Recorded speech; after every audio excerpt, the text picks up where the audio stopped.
Going on YouTube? How are we doing tonight? It is Taco freaking Tuesday, y'all. Taco Tuesday. You know what that means.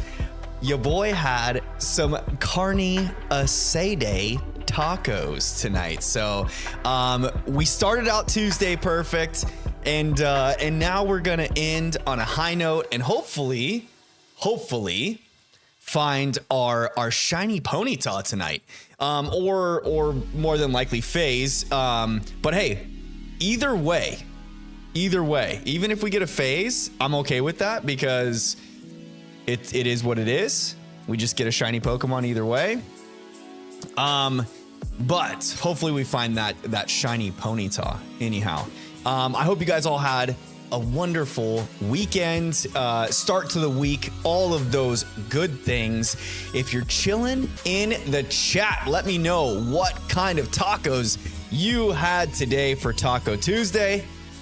And I'm just gonna go ahead and jump on over into it. Let's jump on in and see how deep into this hunt we can get. I'm pretty sure that last week on stream, I got through like 400 encounters. So I'm thinking last week with 400 encounters, and I took that little detour and did the whole trade with Oddbro last week, and sent him a Zamazenta. So with that, maybe we can hit around 500 encounters. I think we could get close to 2,000 tonight. So I think I'd be pretty okay with that. If we can get close to 2,000 encounters, that wouldn't be too shabby. Too shabby. But yeah, anyhow, yo, the tacos tonight were freaking delicioso. I had carne asada tacos. Gina had some al pastor tacos, and they did not disappoint. But normally, I was a little sad. Actually, I'm gonna take that statement back. I'm gonna take that back just a tad, because they kind of did disappoint. The place that we normally go to get tacos, Gina said they were slammed. She stopped by and picked them up after the gym, and normally they make the tacos with like these really nice, finely chopped onions and cilantro in the tacos. And that was not the case tonight. I was like, what the hey? There's another ponyta, but it's not a shiny one. But yeah, the tacos didn't have the normal like onions and cilantro on it like it normally does. And I was like, kind of disappointed. The meat was still good though, so can't complain too much because we still had some pretty bomb tacos. This place that we go to, it's only been open for like less than a year, I think. But dude, the tacos are just phenomenal. and they usually use like a corn tortilla that they like, they don't deep fry the corn tortilla, but it still gets like kind of a hard shell to it. So I don't know. I think they just cook it on like a flat top, but it has like such good texture to it. It's like not fully crunchy, but it's not like, you know how sometimes when you get like a corn shell street taco and the tortilla kind of just shreds apart on you. These ones don't do that. They hold their consistency pretty well, and they have like a tiny bit of a crunch to them too. So it's like kind of exciting, kind of nice. But yeah, they're pretty delicious, I would say. Oh my goodness. And the iced coffee tonight is just on another level. I don't know why, but sometimes when I drink an iced coffee, it just tastes better than other days. Like there's just those days where when you take a sip of that iced coffee, it just hits on another level that you're not always ready for. But when it does, it's just chef's kiss, you know, like a mwah. Oh my goodness. Oh my goodness. Good old cricket tune. I really kind of hope that if I do phase, it's on a cricket tune. But I'm pretty sure that if I do phase, it's gonna be a Geodude more than likely. The little golden popcorn boy, I bet. I'm gonna venture to guess that it'll be the golden popcorn boy that deceives us or takes the shine from our little Ponyta. But we'll see. We'll see. I'm trying to keep positive thoughts, you know, like make sure I kind of will it into existence. No phases. Let's get the shiny. No phases. Let's get the shiny. And then maybe, just maybe, it'll work.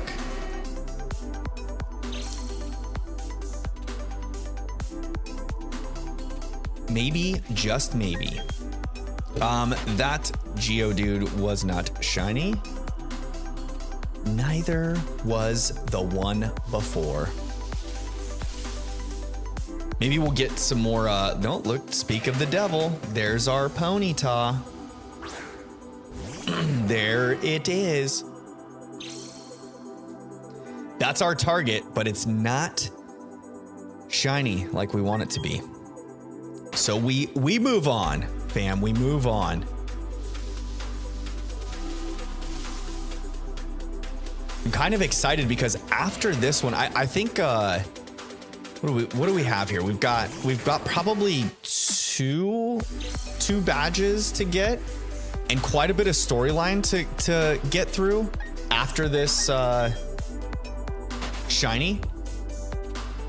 So I think we'll be pretty well set before we hit the underground to shiny hunt Magby. But we got to get to that point first where we can get more of the underground accessible, and then get the room opened that has like a higher encounter rate for Magby. That way I'm not just running into room after room with, you know, no encounters to jump into. We want the encounters to come swift and heavy.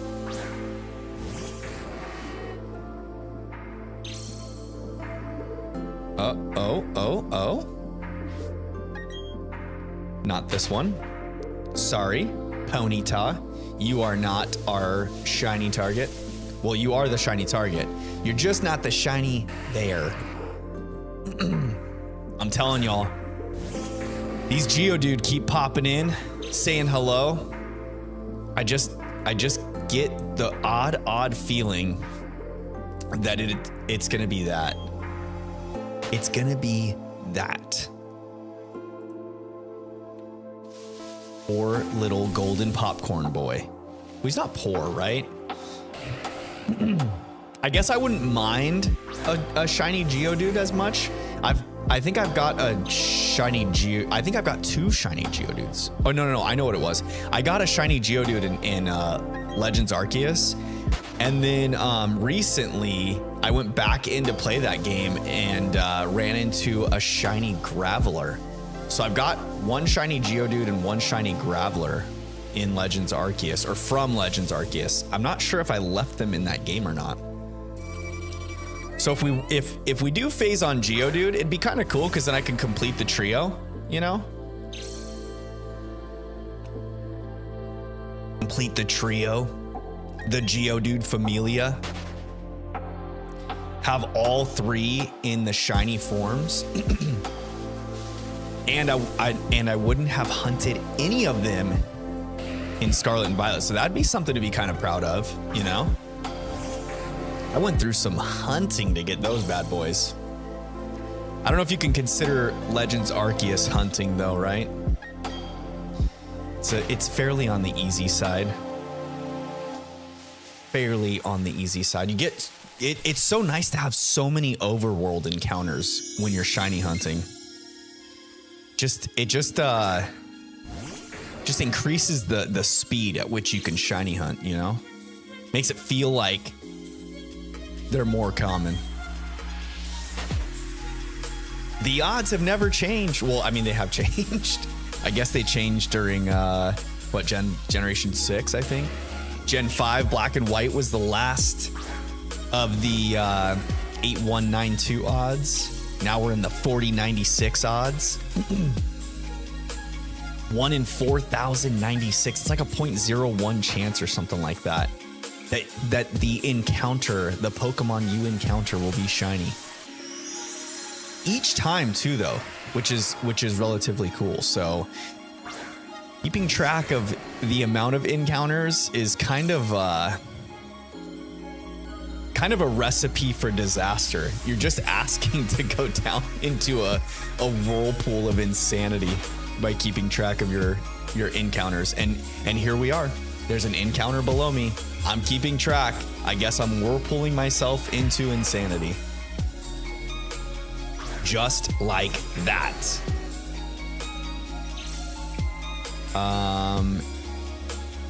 Not this one, Geodude. Not the shiny there. Ant Mage, welcome to the stream. How you doing tonight, Ant Mage? How were your tacos on this wonderful Taco Tuesday, Ant Mage? A shiny Ponyta? Not here. Good for how you're doing it, and good for the shiny, or for the shiny tacos. Good for the tacos, I'm guessing. What kind of tacos did you have? I had some carne asada tacos myself. Carne asada. I'm still on the Ponyta. Yes. Still here. Actually, it's not too shabby. This is like what, stream number 4? I think for the Ponyta. The last stream I made good headway through some encounters, so I'm kind of getting the feeling that I can get close to about 500 encounters tonight. The last stream I did I traded a Zamazenta over to Oddbro, so that took up some time. And then the streams before, when we were shiny hunting the Ponyta, I was doing some EV training too, so that kind of slowed the process down because I was battling with a lot of these. But now I'm just going for broke here. We are just hunting. We are just going encounter after encounter and trying to see if we can get one of these little Pokemon to change their pixels for us. Come in with some rare colors. See if we can get this Ponyta to arrive with blue flames instead of orange ones. Carne asada with cheese, yum. I was saying it earlier, like when I kickstarted stream, was we got tacos from like a local place, and their tacos are so good. But normally they make their street tacos with like finely diced onions and cilantro, and they didn't put the onions and cilantro on our tacos tonight. I was kind of sad about it. The tacos are still phenomenal because like they do such a good job on the shells and whatnot that and the meat obviously that they didn't disappoint. It's just it was a little disheartening, you know? They didn't have the oomph that they normally do. Tacos are good, but I prefer tortas. Oh, yo, Aunt Mage, you're speaking to my heart. I love tortas. I love a good torta. I used to at my last job, there was a little burrito shop down the road, and I would go there and get lunch sometimes, and they always had like a torta special where they would serve you a torta with French fries and a drink, and I would go there and get a carne asada torta, like, I don't know, maybe once a week at some points. Usually at least once every other week, I would go in there and get a carne asada torta. Get that like that deal going. You get the drink, the fries, and then I would always put the fries on the torta. I got crazy with it. I feel like putting fries on your torta is such like a white boy thing to do, though. Like, I don't know. I don't think I've ever had any Hispanic friend put French fries on their tortas. But hey, we can do it. We can break the rules sometimes. Oh man. Iced coffee is just on another level today. Delicioso. But yeah, the Ponyta hunt continues, Aunt Mage. It continues on and on. Are you shiny hunting any Pokemon currently? Did you catch any of the shiny snakes that during the snake outbreak event that happened in Scarlet and Violet this past, I think it was this past weekend, right? I think it just ended on Sunday.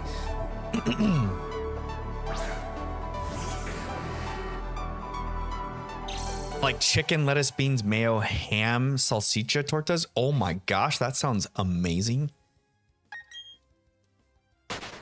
Makes my mouth water a little bit.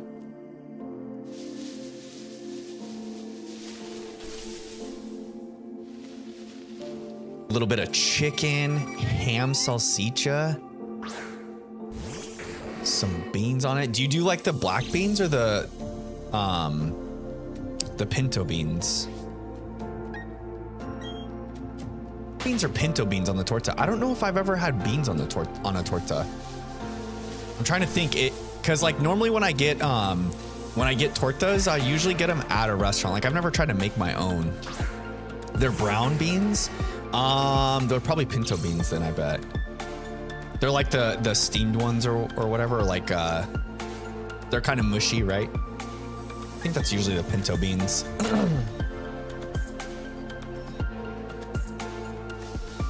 Those are pretty good.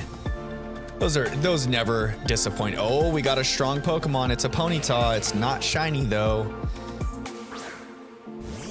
Do you guys know that about BDSP? Whenever it like, did you see that kind of? It's like kind of a cutscene where it zooms in on your trainer there before the Pokemon is shown to you. If that happens, then I don't. Excuse me. I don't know the exact stat distribution, but it's like a guaranteed, I think 3 perfect IV, maybe something like that.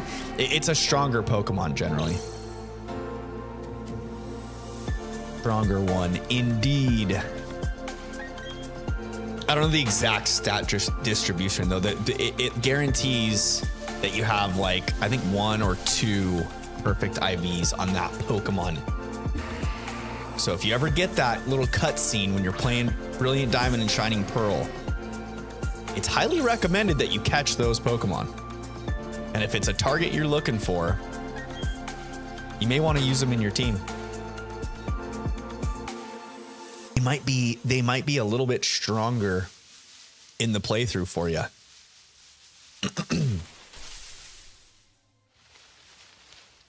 Did not go shiny hunting. Instead, today I did my first stream on modded Minecraft. Nice. How did that go, Ant Mage?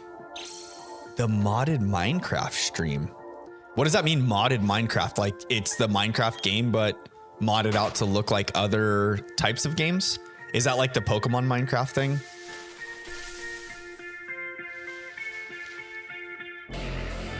Went well, nice. Love to see that. You love to see that.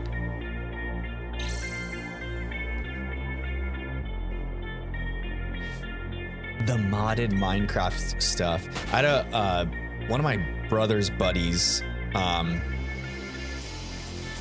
did like had a Minecraft YouTube page for a little bit, and they did like their own server, and they did the survival stuff where you fight all them. I think there's like dragons and such in Minecraft, is there not? Am I crazy or am I right? I've never actually, I think I've played Minecraft one time. I've like loaded into the game and built one, or like destroyed one block. Yo, another Ponyta. We're getting quite a few Ponyta encounters. This is boding pretty well.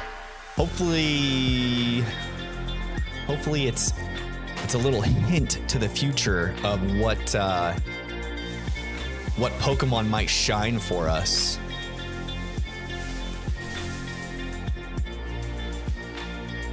And not one of those, not the golden popcorn boy. But hey, if we do phase, I think I've finally settled on. I'm definitely gonna be naming Geodude Krang if we phase on a Geodude. It's settled. It's like the Pokemon one. I did Jurassic Craft. You can search it up if you want. There's only one dragon in normal Minecraft. Oh, okay. There's only one dragon, but it's like the ultimate boss or something. I just remember the guys or the boys telling me about it. I call them the boys because it's my younger brother. But that's in like survival mode, right? And you build up your base, all that good stuff. It's normally easy. The dragon's normally easy. Jurassic Craft sounds cool though. So it's like Jurassic Park or Jurassic World. You got dinosaurs all over the place. Probably running from a T-Rex constantly chasing you. That'd be kind of neat. That sounds entertaining.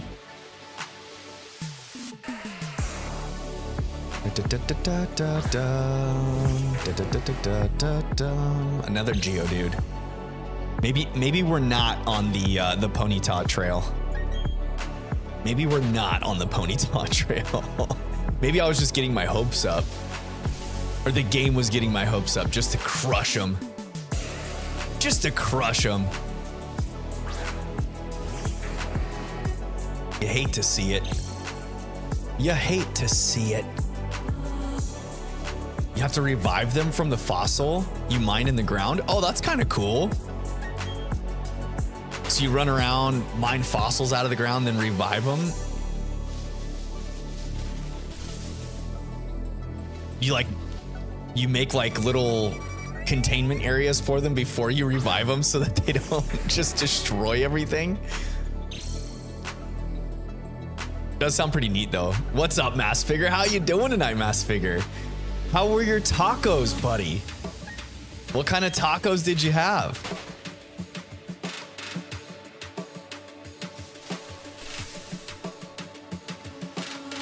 I wonder. Does is my chatbot in? Let's see. Let's see if my chatbot is in chat tonight, because I'm not so sure. I had a little bit of technical difficulties before stream and had to shut my router off and reconnect it. So I'm not sure that it fully connected. Oh, look, it's in there. It's there. It's in both streams too. We're doing good. We're doing good. We are A-OK. Nothing to complain about.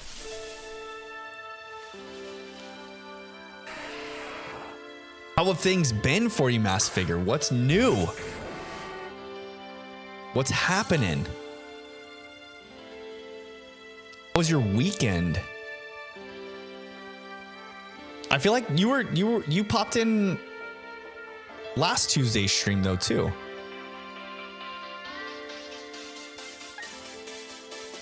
Run from the Geodude. I think my girlfriend made pollo tacos.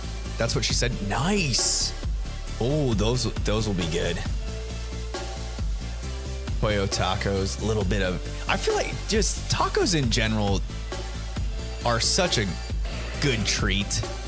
Such a good way.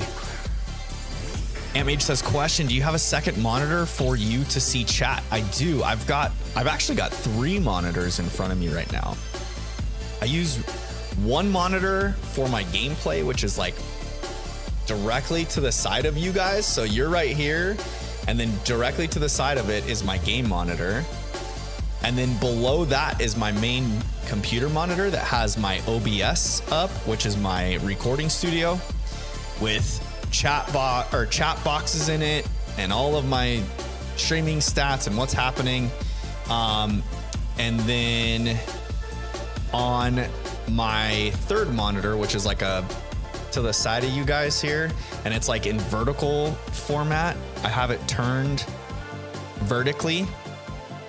I keep like my sound controls and kind of just some random stuff over on this one. Like my my counter app is open over here so I can see it. So I had to get something so I can see chat on one monitor, but it's iffy. Oh yeah, for sure. Oh, what the heck is going on here? Why did my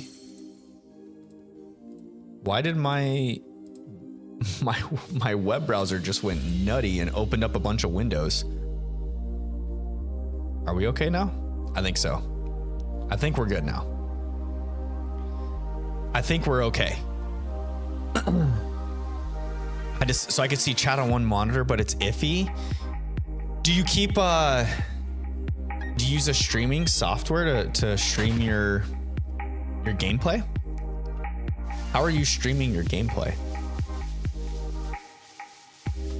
Generally, you can put your like a chat widget or box on your streaming software. So like if you have OBS or if you use Streamlabs, I think all of those have the chat option to integrate with your chat. I do keep a browser window open with YouTube, my YouTube vertical stream, just cause like in OBS it gets a little skittish because I use like a third-party app to monitor that and send the signal over, so it gets a little funky, but it works. It does the trick. Who are you talking to, babe? Oh, tell her I say hi.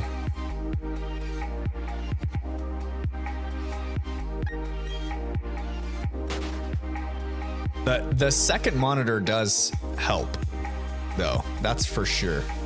I like having multiple monitors, and since I'm streaming streaming my gameplay from my Switch or like from a console, usually, it's nice to have the 2 monitors with all of the streaming needs. I use like a digital software program that routes all the sound. I've got Spotify open on one behind everything.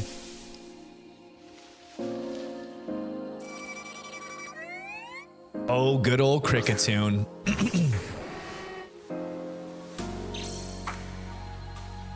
I would not mind getting a shiny Cricketune, I'll tell you what.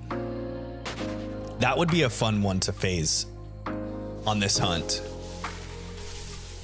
That would be a fun one to phase for this hunt. But also, I feel like shiny hunting is kind of like, you know, just so random. You can't guarantee which target you're gonna get, so you just gotta persevere sometimes. Get myself some lip chap on before my dry lips fall off here. Can't be having no dry lips, you know? Gotta get me some lip chap on. A bronzer is not what we're looking for, sadly.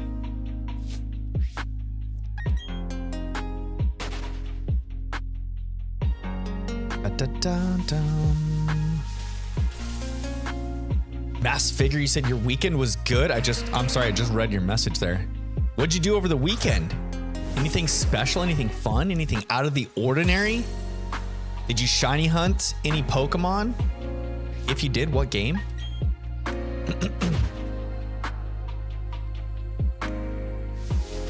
Did end up getting my my shiny snakes in Scarlet and Violet. I should probably, I was gonna try and post them in Discord today, but I think I'll probably post them tomorrow.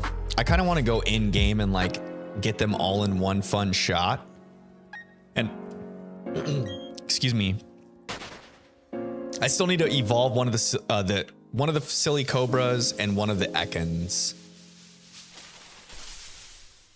Got 2 Ekans, 2 Silly Cobras. The Silly Cobras were actually kind of difficult to spot. You got to like really look for the yellow eyes as opposed to their normal green eyes. Cause the green, like the green back piece that they get instead of it's normally like a tan or brown color. That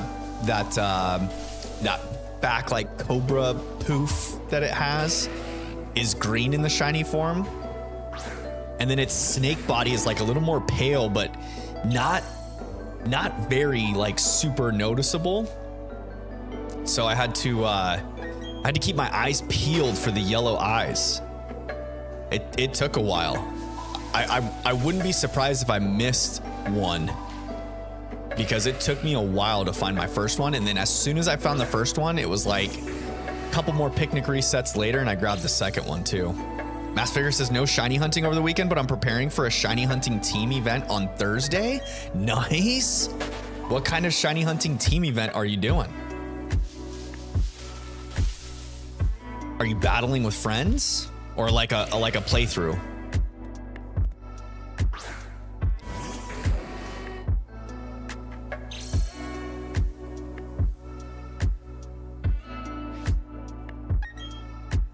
Love all of the different ways to utilize shiny Pokemon or to like challenge yourself for shiny Pokemon.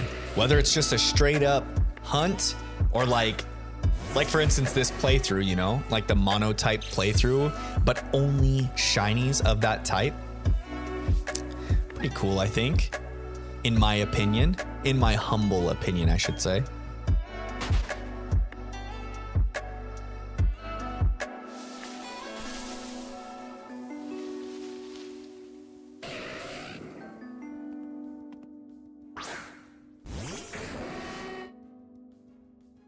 I was watching another streamer. I can't remember what day it was. I feel like it was over the weekend at some point, and they were hunting in the Outbreak events. It's an event in Discord against some people like Ralph and others that are in the Discord. Nice. Over on Crispy's Discord then.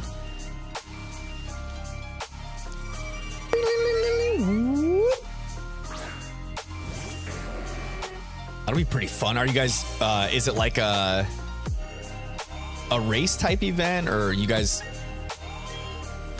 doing like some battling over there? What's the skinny? Give me the 411, Mast. Give me the information. What is happening? Need to know. I'm curious now. I'm curious to know about the event. Oh man, the coffee was just too good, y'all. Too good tonight. But the one thing about a coffee being too good is I'm probably gonna have to take a potty break real quick. I'm doing okay for now, so we'll see how long I can last. We'll see how long this goes before I before my eyeballs start floating out of their sockets, you know? Gotta keep focused, keep charging forward, plotting on through.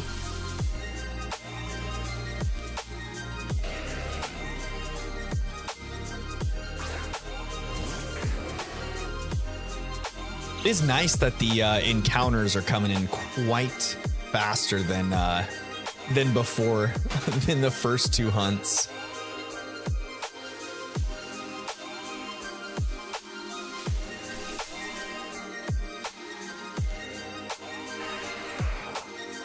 Good old Geodude. Oh, it's not in Crispy's Discord? In a Discord for a person named Trash Can Man? Oh, nice. Trash Can Man. That's an interesting name.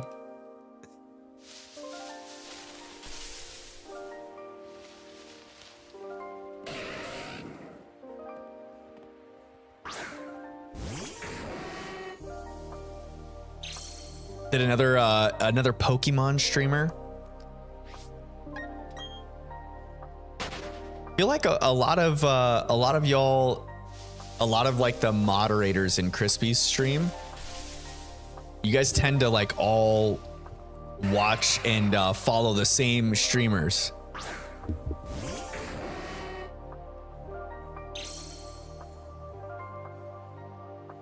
The Crispy crew, so to speak.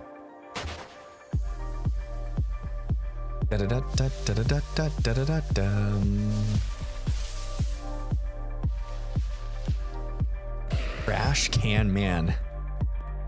What a name for YouTube or streaming in general. That's a good one. I do quite enjoy that one.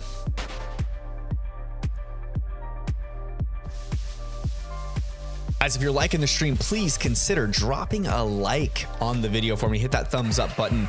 It does help push the video out to the YouTube algorithm, the YouTube space. It's free for you. It takes a couple seconds and it's cool for me. I heard my name, Crispy. What's going on, buddy? How are you doing tonight, my friend? How were your tacos tonight, Crispy? Please tell me you had some tacos for Tuesday. It's Tuesday. It's taco day. I know you had them. I know you wanted to. It's Zekrom team versus Reshiram team, and the Pokemon everyone can hunt are on Unova Pokemon. Oh, okay, cool.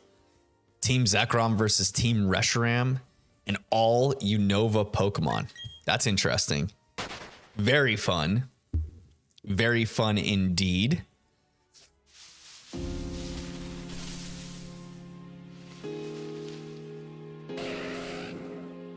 I feel like Crispy, you're not usually in here this early into stream. Usually you jump in like later on, unless you're working right now. I think sometimes you jump in while you're working. No tacos today? Wah, wah, wah. I had tacos today. You are working. I got it right. Look at that. I know my viewers. I know my viewers. Do you know yours? How's work going, Crispy? Hopefully smooth today. My route went pretty smooth today, so I cannot complain. My pool route went pretty smooth.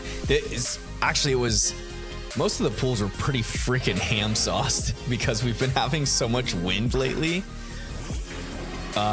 Pretty much all the pools were just toasted. Houndoom, give me the shimmy shake. I'm half tempted to catch like a Pokemon that's not shiny, just so that I can avoid the shiny sparkle and speed up the time a little bit, but I don't think it's gonna make that big of a difference. And like the shimmy shake, what is that, like a couple extra seconds each each encounter maybe. Trash Can Man subbed to my channel and he's also a streamer. I promoted his channel on stream just like I do with yours. Nice. Very nice. Good old Trash Can Man.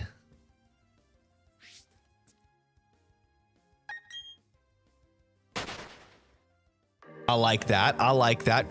Crispy's always promoting other streamers that follow his channel and watch and enjoy. Sharing the love, bro. Sharing the love. That's our target, not the shiny version though. We might be getting closer though. We broke 1,500 encounters, so that's good. What do you think, fam? Do you think we're gonna go over odds on this hunt?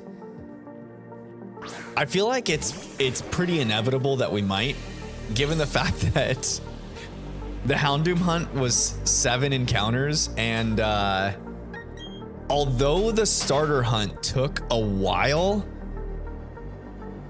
it was still under odds. It was like 2,170, I think, is what I found the Chimchar at. I think it was. I think that's what it was.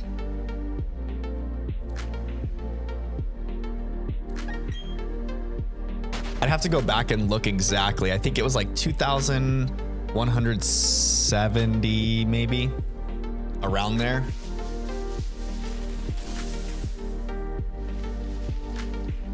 Around that mark.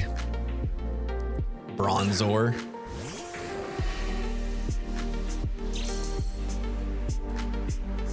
Oh, Bronzor.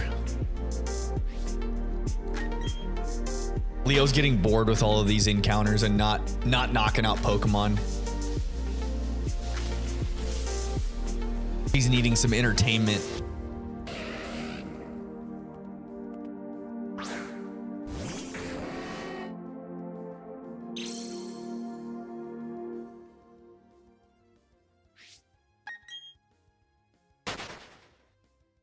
Crispy, how did you watch how much of my Sunday stream did you stick around for?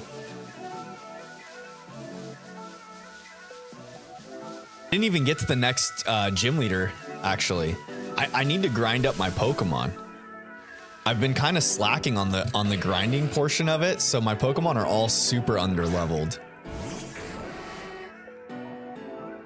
I did not take Torchic. I had already chosen my starter long before I streamed the Sapphire game. But it was pretty nice using the GB operator. That after I kind of I worked through some of the back end debacle that was going on with the sound. I went back and watched the beginning of my stream to see what it was like. It was not a pretty moment, I'll tell you what. The reverberating sound from I'm pretty sure it was 2 of the same input going to like 2 different channels, being routed to 2 different channels digitally in my computer and then back to the stream, and they were not cooperating. It was just it was a mess. We'll just say that. It was a mess. Geodude, you golden popcorn boy. Not golden this time, though. Not golden this time. Not the one. He's not. He is shiny, not. He is not shiny.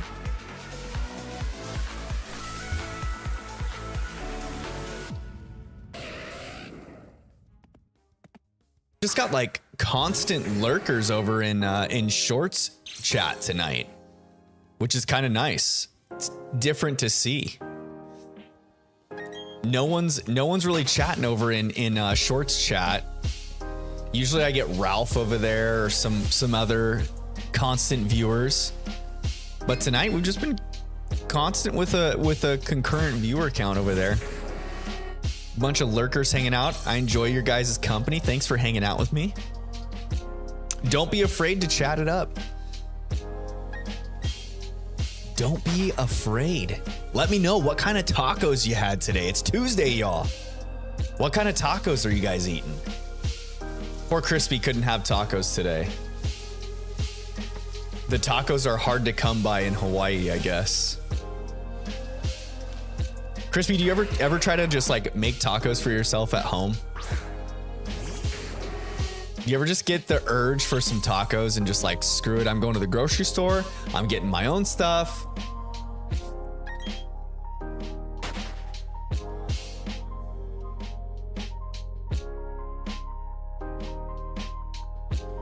And just go for it. Just make it work.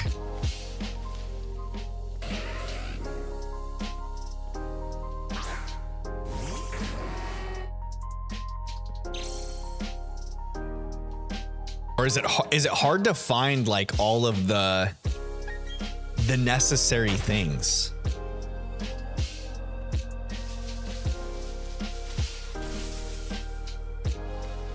I feel like you can get some chicken thighs, get all the proper seasonings. You've got to have lemons and limes over there.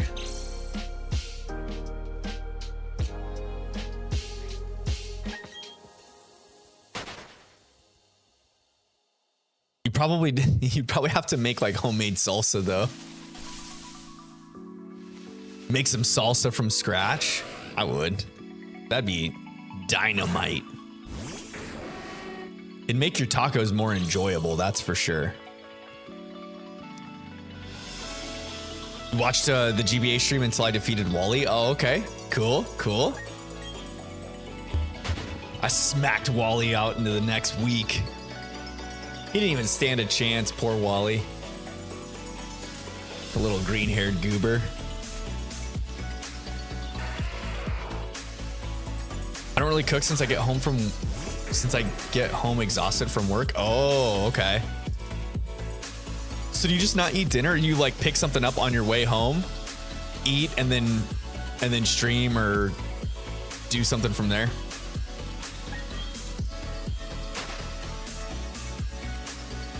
Are you editing tonight?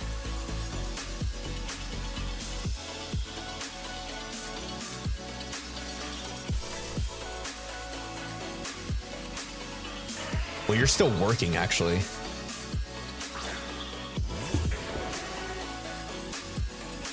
Oh my goodness. Excuse me. Sorry. Eat while you're on the road? Oh, you just take a walk on the wild side. I don't remember if I hit the encounter button up or not in that one. I haven't got myself into like a good encounter routine tonight where like normally I'll get into a groove of like at the same point in each encounter I hit the counter button up so that it doesn't throw me off and I don't forget if I hit it or not. I have not been able to get into a groove. Not tonight, at least. Not tonight. I just need to start right at the beginning. I just need to hit the encounter button right at the beginning of the encounter, and then we'll be good. Each time. Each and every one. Then we can run, go to the next one, encounter up. You know? Get back into the groove of things. Ooh, 2 Ponyta in a row. That's what we like to see. 2 of our target in a row, just not the shiny target. Not the shiny target. I feel like I might be getting some abs this summer, y'all. The core work has been real while cleaning pools. I'm telling you what. If you've never netted a pool before that's like covered in leaves, you need to go try it one day. You'll see what I mean. You get like a nice little core workout. It's a good core burner.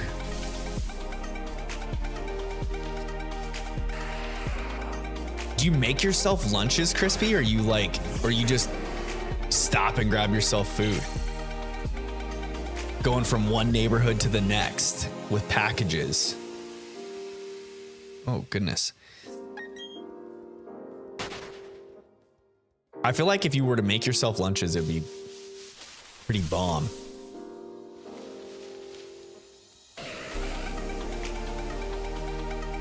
Or like food for the road. I should have started Sapphire from the beginning. I had already started that playthrough though. Figured I would just keep continuing on. I just kind of wanted a little bit of a break from the shiny hunt, you know? To break things up a little bit. I feel like sometimes when I'm doing the same thing over and over for stream, my brain gets like melted.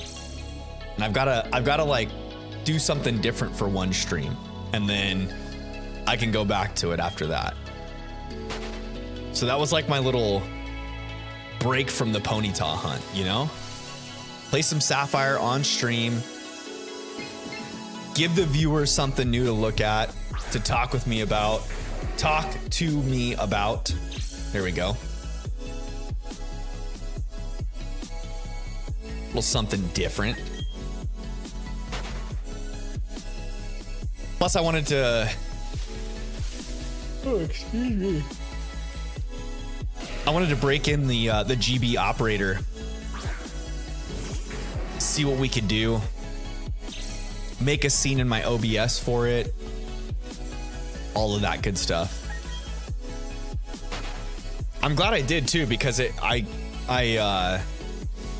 was able to like iron out some wrinkles and some things that's probably don't want happening all the time on stream. But yeah. Got all the audio situation hashed out. That way the next time I try to stream from the GB operator, it's all good. We're all good in the hood. I don't have time to cook, and I don't really like it when I cook lunch. My food is not warm and no microwave on the road. Ah, gotcha. I see. Damn, Crispy, you probably get up like early in the morning to go to work, and then you're out working all day long, aren't you? I mean, that's kind of like what I do on Mondays right now. I leave my house at like 7:30ish, and then I don't get back until like yesterday was brutal. I did 20 pools in one day, and all of them were just hammered from the wind and like leaves and crap. It was a brutal day. I didn't finish until like close to 5. I think it was like close to 5. Wake up at 4 a.m. for work, and I get home around 7 to 8 p.m. Yo, that's tough. Then you stream until like, what, 11 or midnight, and then you go to bed and get up and do it all over again. Pretty brutal. That's pretty brutal, bro. You are dedicated to the craft of package delivery and Dynamax Adventures.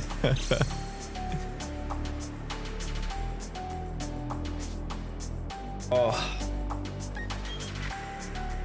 How did your shiny hunting go in Arceus, by the way?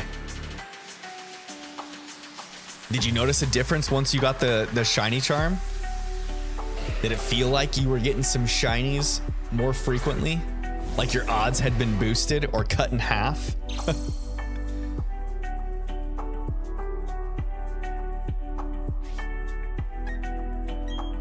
don't really sleep, and on my days off I have my son, so no rest. Yeah, for real. You're just rocking and rolling, dude.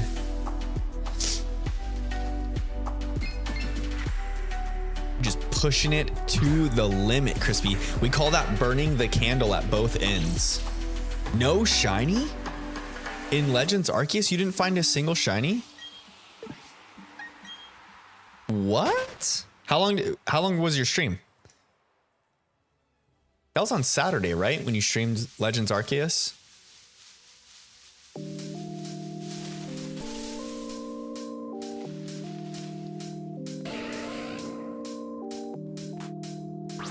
What's your stream schedule been recently? Did you change it again with the holidays taking up a ton of your time?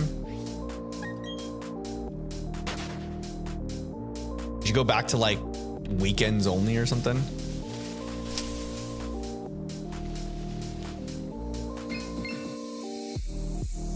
I feel like when I first found out about your stream, you were streaming like every day of the week or every weekday or something like that. 3 or 4 hours. Nice. 3 or 4 hours of shiny hunting in Legends Arceus and no shiny. Were you traveling around, like when you would load into areas, were you traveling around the entire map, or were you just looking for your target and then backing out and going back in?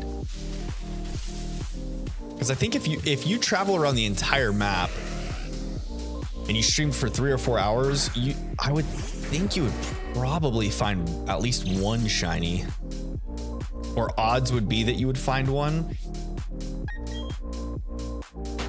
Because I'm trying to think I wonder how many Pokemon load into, because when you load into the map, I think in Legends Arceus, when you load into the map from Jubilife City, it's already like determined which encounters are shiny or not. I think I remember correctly.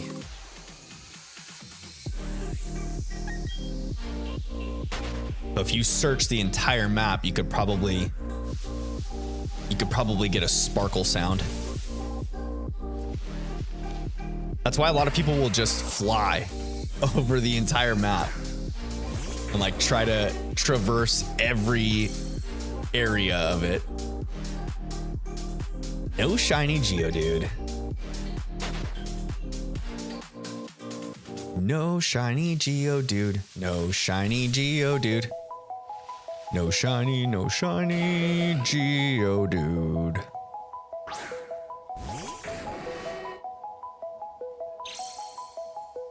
Been live for almost an hour so far, and I've got a little over 100 encounters. I think we can hit 500 encounters tonight, fam. I think we are going to do it. I believe in us. I believe in a thing called love. When the sun comes down.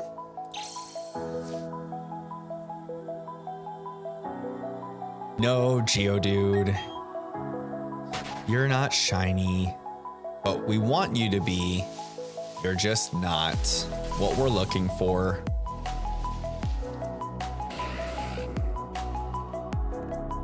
Da da da da da. Oh, the water's so good. I don't think I drank enough water today, fam, because it was like kind of cold and windy out. So I wasn't really drinking a whole lot of water outside, and I was vacuuming quite a few pools, so I was getting kind of wet anyways, you know, like dropping the vacuum hose. Oops, sorry, I didn't mean to bang the microphone. Dropping the vacuum hose into the pool, you know, making sure the hose is all primed with water. By the time I would get back to the truck and I'm like kind of damp, I was like not really reaching for my water bottle like I should have been. Let's just put it that way.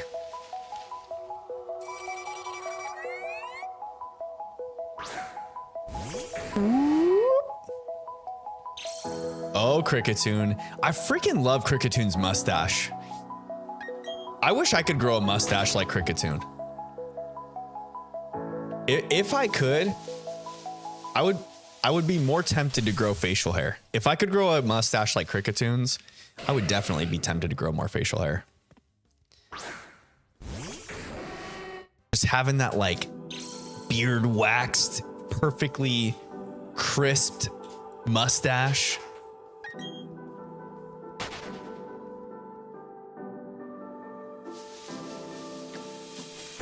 Da da da dum da da da dum. Oh, Cricketoon. Every time he comes on screen, it kind of makes me envious for his stash. Makes me envy him. Like I just need it, you know? I need a stash like that one.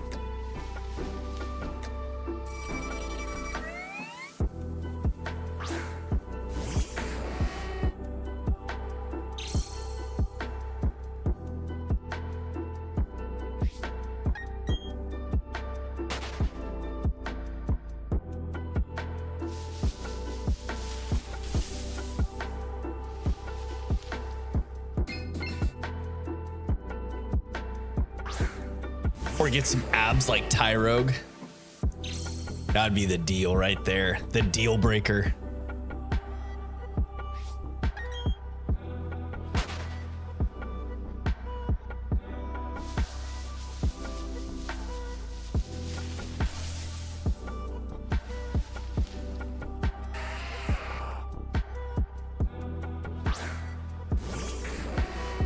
What's your favorite way to play Pokemon?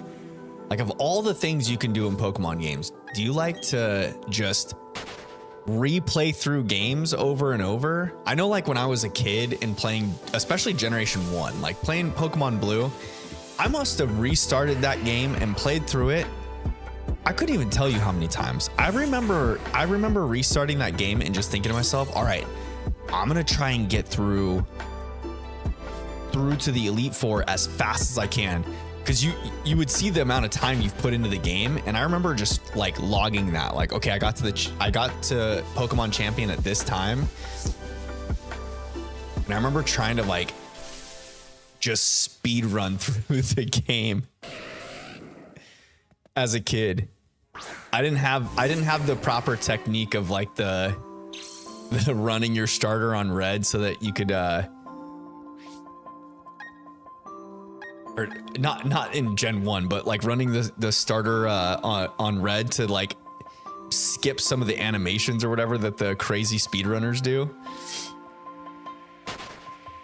And then in like Fire Red and Leaf Green, when you started getting abilities, I think the speedrunners, they run their starter low to not only skip the animations, but it also activates their ability. So the Pokemon will hit harder. You can get through battles in less and less attacks.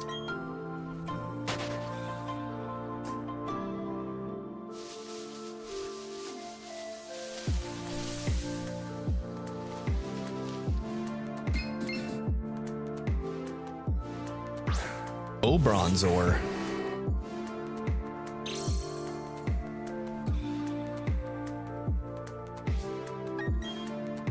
Been a while since we've had some dad jokes in chat too, y'all. We haven't had dad jokes in chat in some time. I wonder, is Mass Figure, are you still in chat right now? Are you off eating some din din? Mass Figure used to load up the dad jokes like it was going out of style.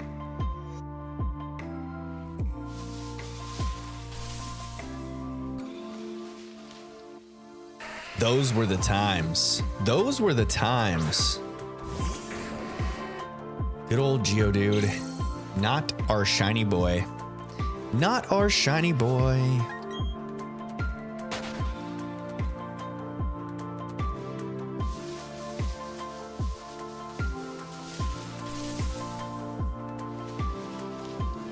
There is something about shiny hunting, though, that just kind of eases the tensions, you know?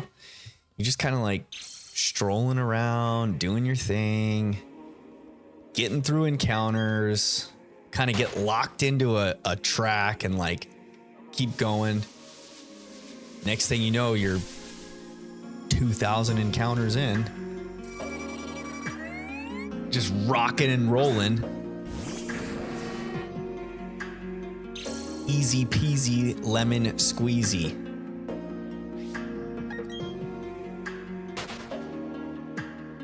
Do do do do do do do do.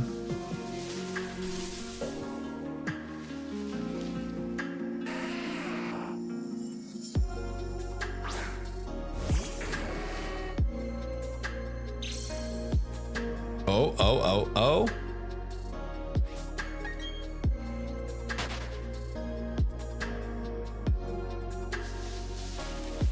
Crispy, have you still been hunting legendaries in the Dynamax Adventures?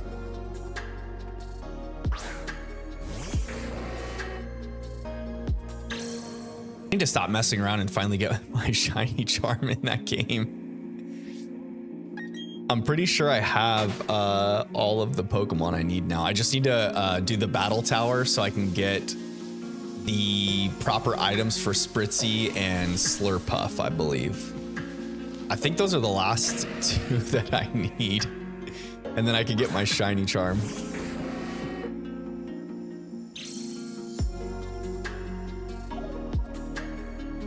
Hunt some legendaries in Dynamax Adventures. The legendary hunts.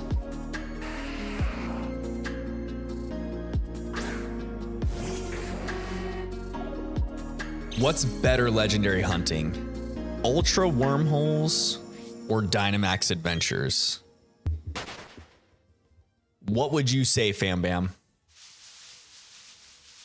Do you prefer shiny hunting legendary Pokemon in Ultra Wormholes or Dynamax Adventures?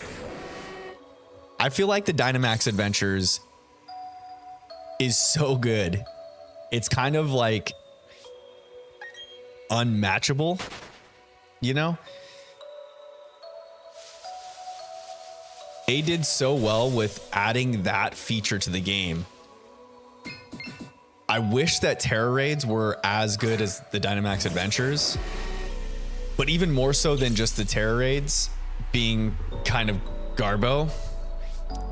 Wish that they used the Terra Raids as a way to like shiny hunt. If they would have made like some sort of like how they had the Dynamax Adventures area where you go through the dens, they did something similar to that for the Terra dens, and you could shiny hunt legendaries that way with like crazy Terra types. That'd be pretty fun.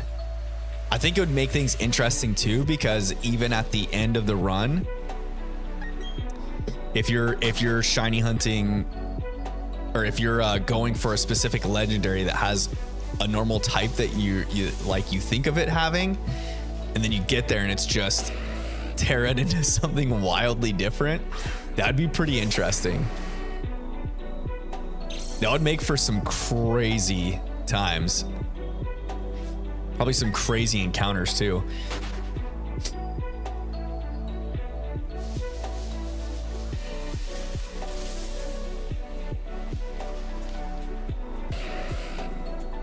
I feel like we're getting quite a few Ponytas tonight, though. That's a good thing. That is a good thing for sure. But will we get the shiny tonight? That is the major question.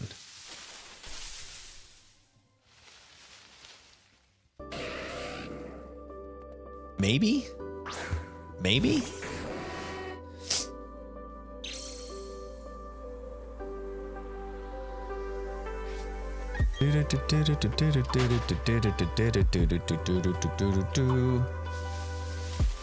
Come on, Ponyta. Where are you, shiny Ponyta?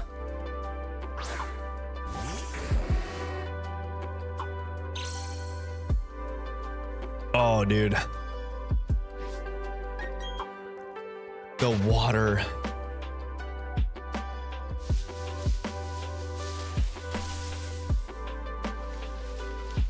Yeah, that coffee is going to make me have to use the restroom sooner than later.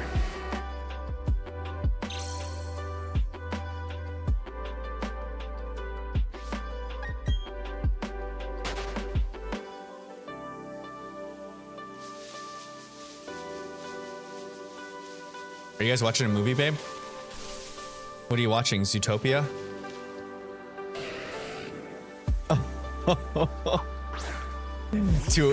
Her two favorite movies. You just go from one to the other and back again. Da da da da da da da da.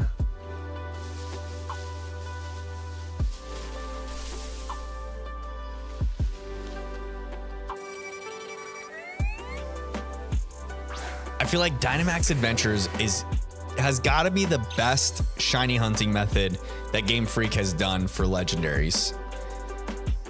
It's way better than doing soft resets. And then when it comes to like ultra wormholes, it's better than that too, because you have the opportunity, you have the ability to do it with other people, with friends, you know? With others. It makes it super nice.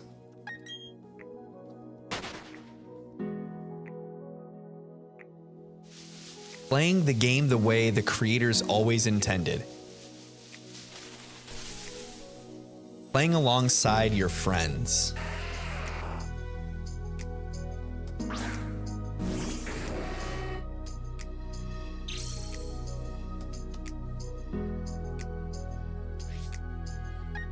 Having a link cable as a kid with your Game Boy, that was like the ideal thing, you know? You were able to play a game, like a handheld game with someone else that has the same game.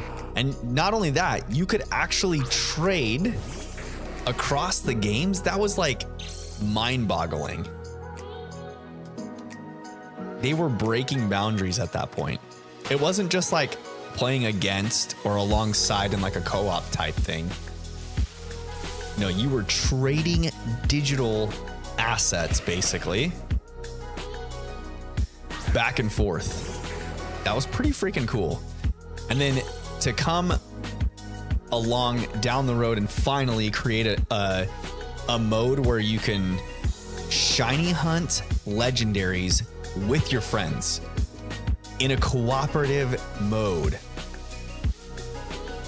You can't get much better than that. It doesn't get much better than that.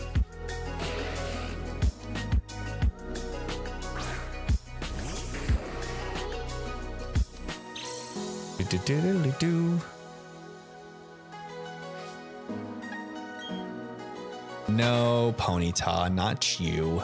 Not you.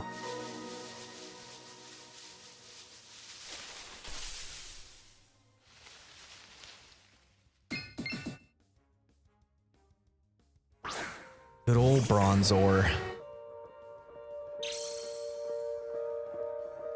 All right, I think when I get to 1,600 encounters, I'm going to take a potty break because I can already feel it. I can already feel it approaching. Which means pretty soon here, I'm going to get to a point where my eyeballs are floating out of my head. And I'm thinking that's going to be around the 1,600 mark. So yeah, that's probably what's going to happen. We might have to do that. We might have to do that. We'll see though. If I can last past that mark, I will. But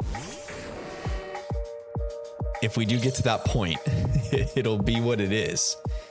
It'll be a break time. A potty break time. That's all. That is all.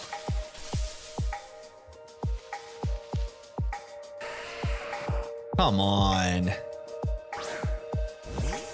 That's not what we're looking for.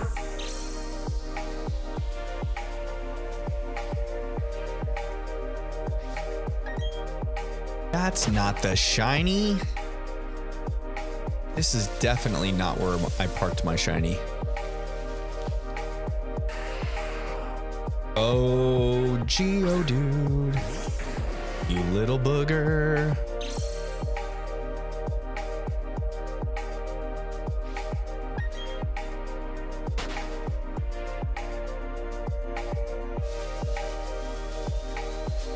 Good old Taco Tuesday.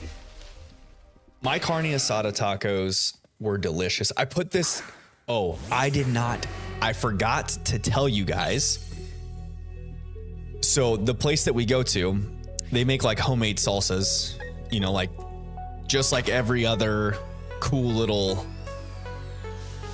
taco shop does. But this place has like a habanero, like a green habanero salsa. And I'm telling you guys, it's probably one of the best tasting salsas I've ever tasted. It has like all of the right things mixed together.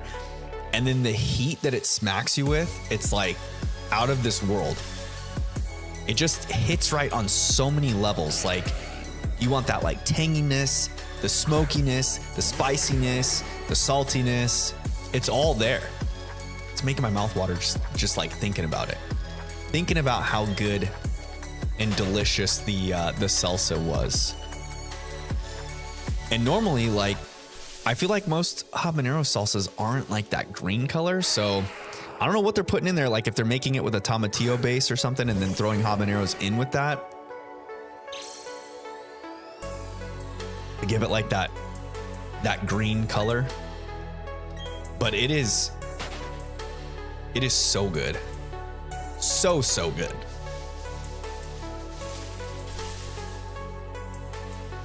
Like uncomparable to anything else.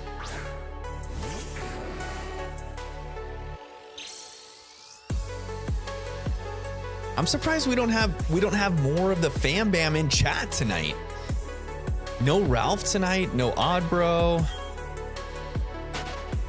I think Mass Figure already came and went.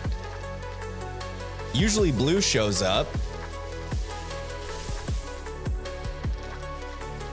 No Monkey Boy tonight. It's odd that we've got like... Oh, Daniel's in the chat. Welcome, Daniel. How you doing? Good to see you, bud. How is your shiny hunting going?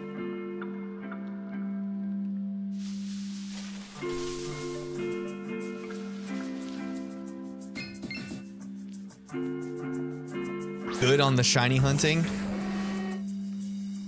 Have you started back onto the Piplup hunt yet?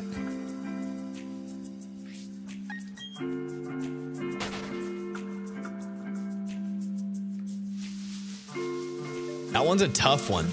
I feel like the starter hunts are always just a grind. You're going through soft reset after soft reset. And then especially in BDSP. Oh God, I got so many shinies this week. But it's not good that you got... Or no, you're not doing the Piplup hunt. Your shiny hunting's not good. Okay. But you did get a bunch of shinies this week. I know you posted them in the Discord too. You were on a hype train with those shinies. It was like, what'd you get, like 6 shinies in 5 days of hunting? You were on a sick roll.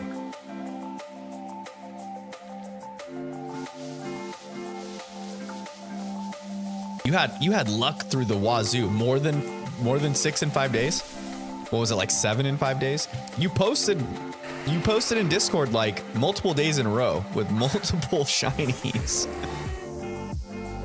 So you were hitting good. Daniel was adding to the collection, that's for sure. Do you ever try and like trade any of your shinies on the GTS, Daniel? Like put them up there for requesting other things? I've never really tried to do that. If you have the mobile version of Home, I think it's on there. And you can post one of your Pokemon for trade and then request specific things and like even pick which game the Pokemon comes from kind of thing. You can get real nitty gritty with it, which is crazy. but cool at the same time.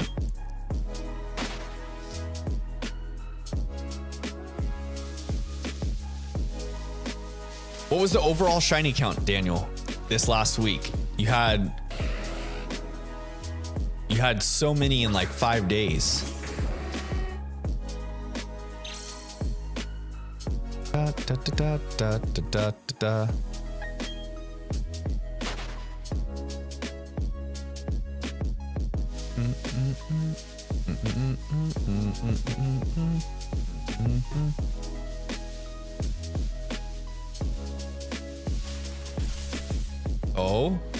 Oh, it's just Geodude.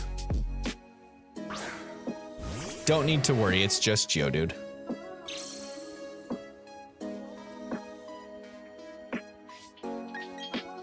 Another Geodude, that is. Do, do, do, do, do, do, do. The Ponyta is nice, but it's not the shiny Ponyta that we wanted, is it? Not the blue flamed fire pony.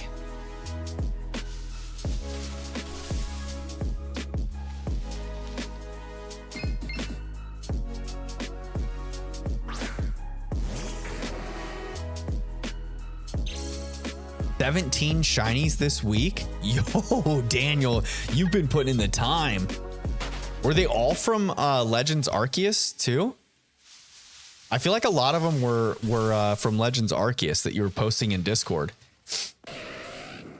But 17 shinies this week, that's pretty darn good. You have been trucking along. Did you hunt any legendaries in Dynamax Adventures too? For that amount? That seems pretty darn good there. I'd be cool with 17 shinies in 1 week.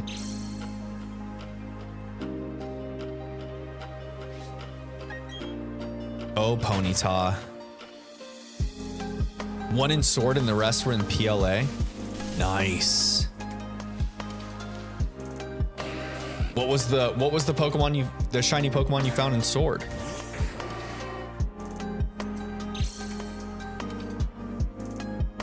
Two Ponyta in a row though. That bodes well. That bodes well. Will we get anything from it though? That's the real question. Oh, a Cricketune.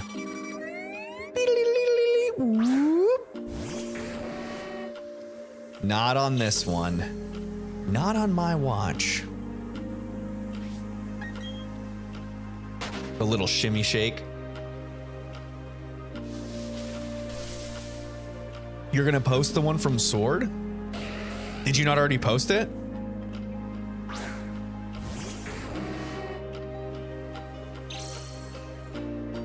Da-do, da-do, da-do. Da-da-dum, dum, da-da-dum, dum. Da-da-dum, dum, da-da-dum, dum.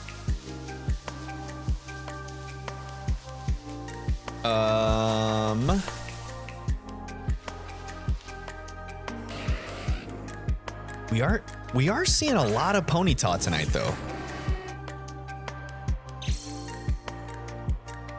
I'm feeling pretty good about the amount of Ponyta we're seeing tonight. I feel like the last 2 streams of this hunt, it was non-stop Geodude. And I feel like we've seen quite a bit of Geodude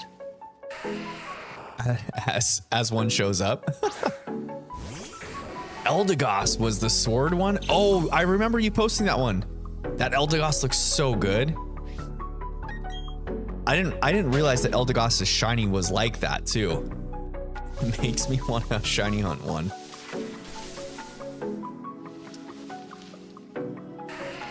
I wonder if you can shiny.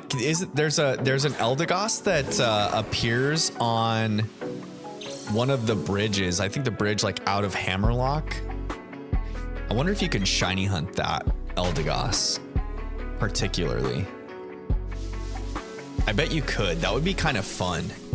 Oh, nighttime is upon us. Nighttime is upon us in game. Dum dum da da dum dum da da dum dum da da dum da da dum. Nighttime is upon us. Thank you guys for hanging out with me tonight while we shiny hunt for the little pony, the blue flamed pony.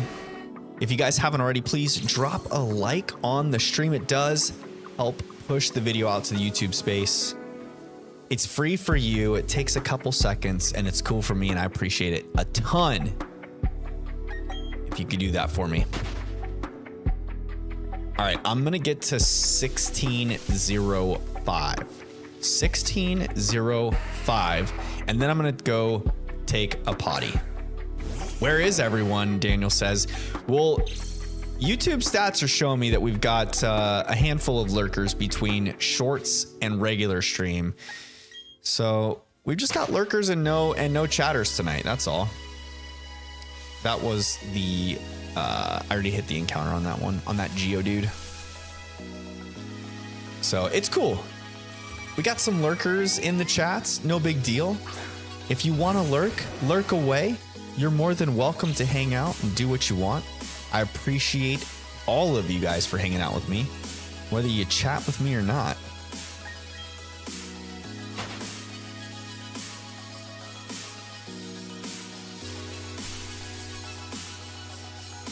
Yeah, the usual suspects, Daniel. We're missing some of our usual chatters tonight. No blue. Mass Figure was in again. That's 2 weeks in a row he's been around, but he was here earlier. And then I think he broke away to go eat some din din. Not sure if he'll be back or not, but haven't seen Kristen yet tonight. No Ralph tonight. Chase Smith, hey, how's it going? Watching on my TV while I work on some stuff on the computer, but had to pop in to say hi and not be a lurker. Hey, thanks for stopping in and saying hello. I appreciate you lurking around, and I hope you enjoy hanging out with me while we shiny hunt and you work on your computer.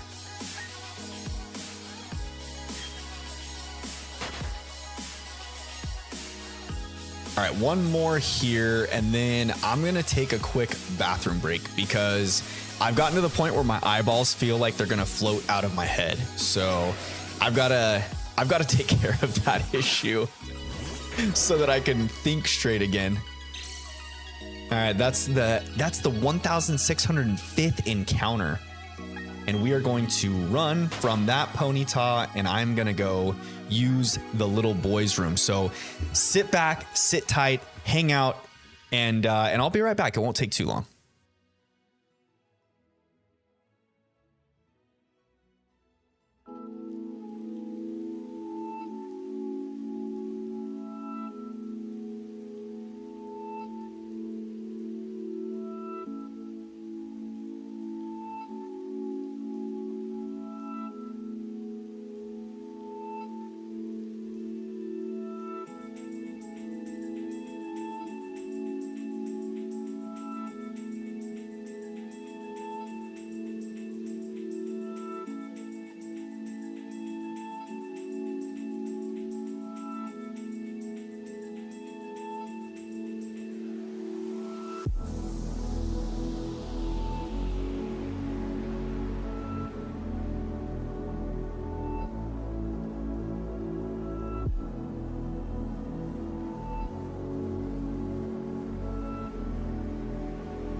right, quick pee break. We are back. No big deal.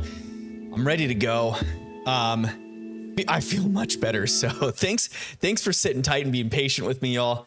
Yeah, let's start finding some Pokemon here. I had to make a little detour and give Gina and Isla a kiss. Obviously, can't be coming back out to the den after taking a potty break without doing a drive-by kiss for the missus and the baby. That had to be done. That's like a necessity every time I go to take a potty break. And then at the same time, I made a stop by our little water fountain so I can fill up the water bottle and stay hydrated.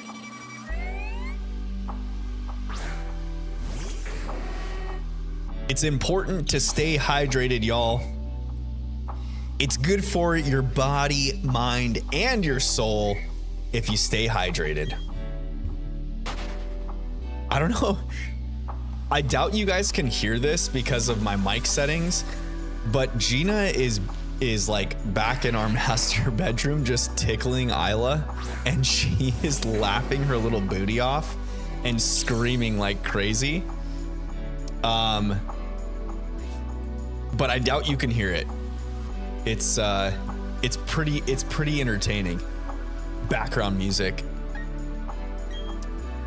Tomboy Gamer Wolf, what's happening? Welcome to the stream. It's been a little bit. It's been a little bit.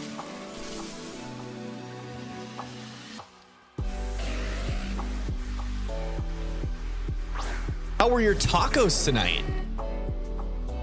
On this wonderful Taco Tuesday. You can't hear Isla screaming in the background. I figured you guys probably couldn't. I can hear it out of my ear.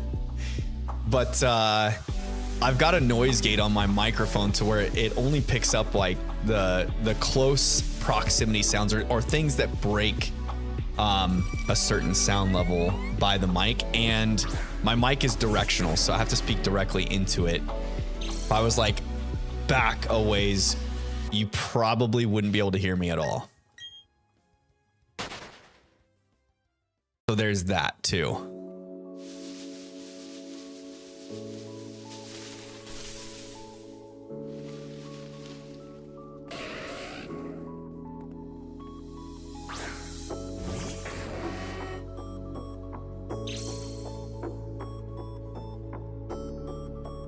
Another not shiny Ponyta. But I wouldn't really expect anything different yet, you know? I feel like I'd be pretty shocked if we land this one super under odds like the last time. That would be pretty crazy.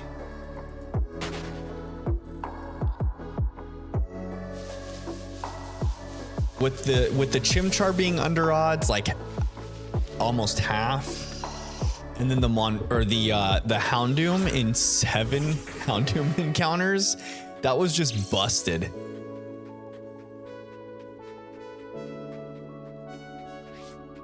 I'm hoping that because off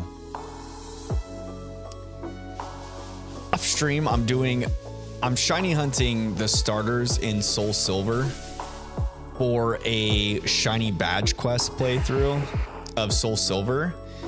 I'm starting to regret my decision to do a shiny badge quest. Nuts, how we doing? Welcome to the stream. Welcome on this wonderful Taco Tuesday. How were your tacos and what kind did you have?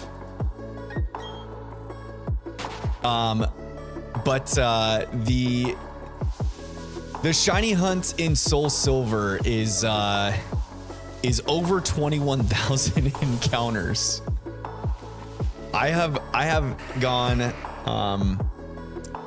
over 21,000 encounters with no shiny starter yet. And I think that's because of me getting under odds on these couple hunts in Brilliant Diamond and Shining Pearl. Nut says, I hope you're doing good. Thank you so much. I'm doing pretty swell. Thank you for the kind notion. I appreciate it. I hope you're doing well as well. and I hope your tacos were delicious on this Tuesday. I had some carne asada tacos tonight, and they were pretty delicious. They were pretty good. But the thing is with tacos, like, I feel like tacos can never really be bad. I can't remember. Tacos are kind of like pizza, you know? Like, even the bad ones are good. I can't remember the last time I had like just god-awful pizza. And the same thing rings true for tacos. Like, even the bad tacos or the bad pizza, they still don't suck.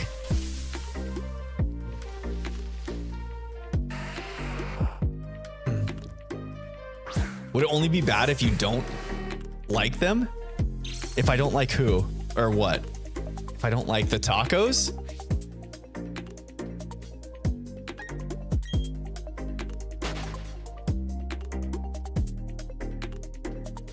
I'm not sure the tacos. It would only be bad if you don't like them. I don't know if there's a taco I don't like. I feel like I'm pretty much not disappointed when I have tacos. Whether I go out to eat tacos or if I make tacos at home, or if I'm at a friend's house and they make tacos for dinner, I feel like they've always been pretty darn good.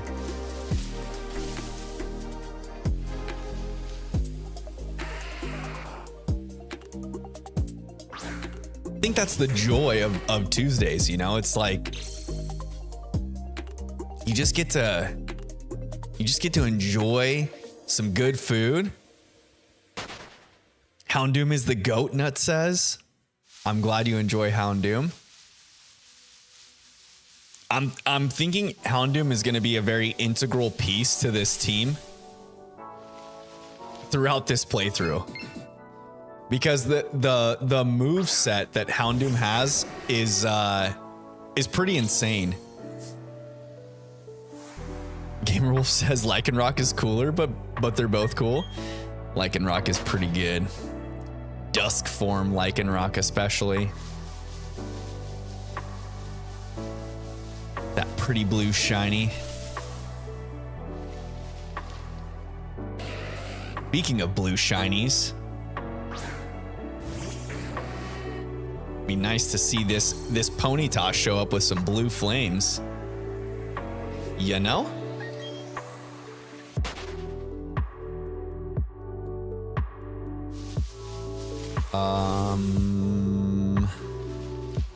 Not that one.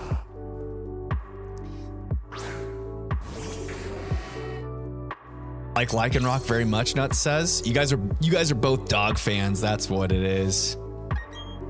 The good boys, the doggos.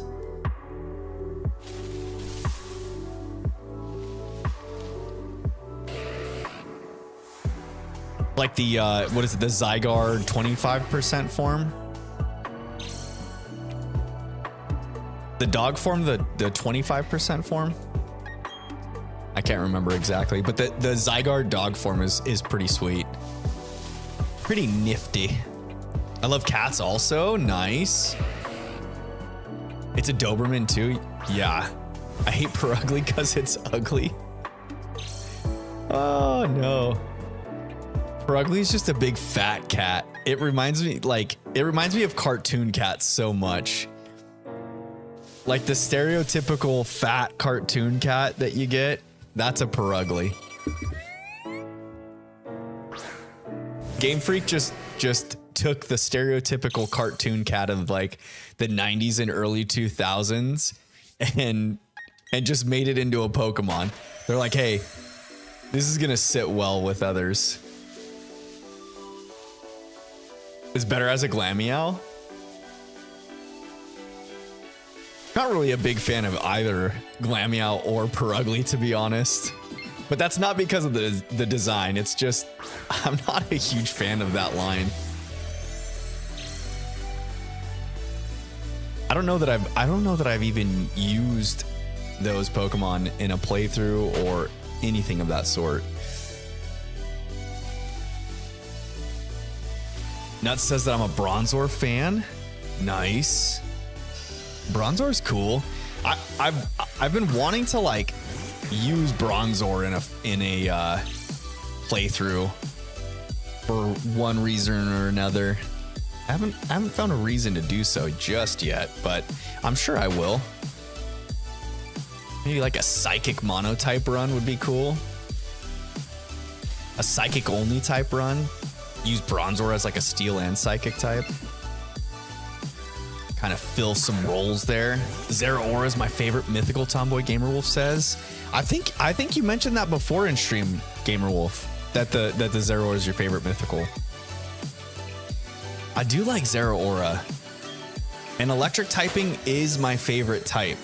So there's that too. And Zeraora's design is so cool.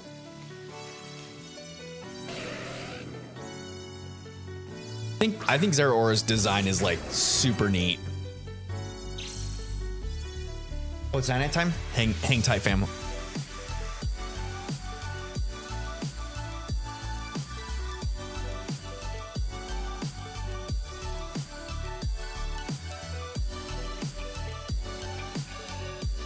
All right. Isla's going down for bed. I had to give her a good night kiss on the forehead. The typical good night kiss.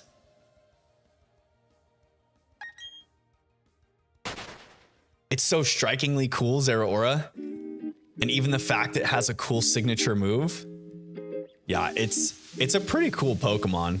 I wish I wasn't playing Sword and Shield when Game Freak did the shiny Zeraora distribution for the Dynamax Adventure whole deal that they did.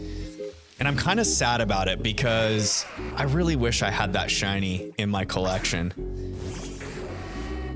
I hope that like for Pokemon Day this year, that they maybe announce something similar to that with the Terra raids. That'd be super cool.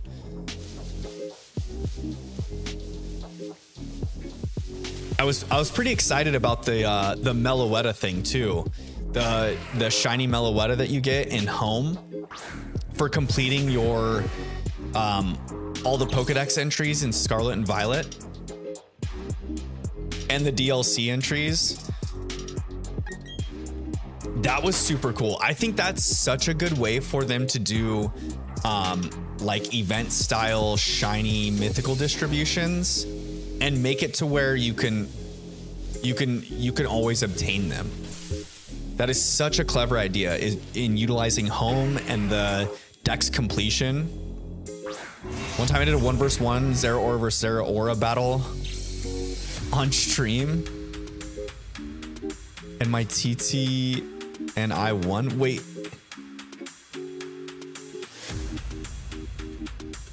The Zeraora versus Zeraora thing was your idea? That sounds pretty neat. Thanks so much for the job hunting advice. I have an opportunity to weld for the company that hired me. Nice. They cut me off because they wanted people with experience, but they got my contact info. They're considering giving me a shot. That's super awesome, Nuts. I'm so happy for you. That is cool. That is so cool. I'm telling you, man, that when I was hiring for our family's company, even if I was looking for an experienced position, if someone was persistent enough and like they showed me that they just gave a shit and wanted the job bad enough, I would always give them an opportunity over experienced people, even sometimes. And unless like the experienced person was standout dynamite, they had to. If I had someone showing me that they were like determined to get a position and they were just gonna stop at nothing to get it, I always gave in to those types of people. I'm happy for you. That's super cool. I'm glad that you're getting a look at and getting an opportunity. That's amazing.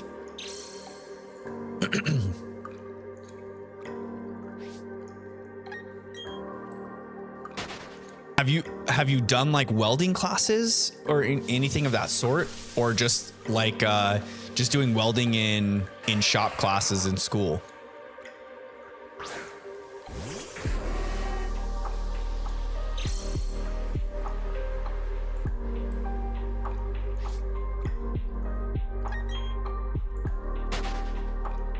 They currently gave me an assembly job that pays $19 an hour. That's not bad. And that's your first job you've ever had too? That's pretty darn good. I'd be cool with that as my first job. I'm pretty sure well, not pretty sure, I know. My first job was bagging groceries at an Albertsons, and I think that my starting pay was like, $6.50 an hour or something like that. In the great state of Arizona, in the early 2000s, the minimum wage was very low. It was very low. I think it was like 5 something an hour, and I think they paid me a little bit over minimum wage at that time. I've done welding shop classes at college where they're collaborating with them. I'm doing a certification. That's awesome. Good job. Good job. My first job was at McDonald's for 2 years, paying $16 an hour. Dang. I feel like McDonald's pay rates have just like skyrocketed. I saw like a local McDonald's advertising a pretty high like starting pay rate for just entry level positions. And it just makes you wonder, like,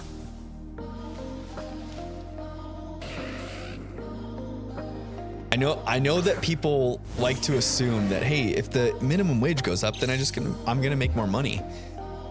But I feel like that just it causes more issues than it does solutions, you know?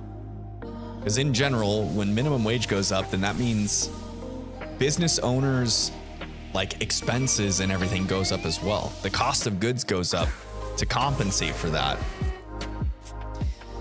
And then you have like all of your, you know, experienced or managerial types that their pay's at what they're at. And then all of a sudden you can't give out as big of bonuses or pay raises or things like that to some of your tenured staff, because you have to compensate for hiring new employees at a higher rate, you know?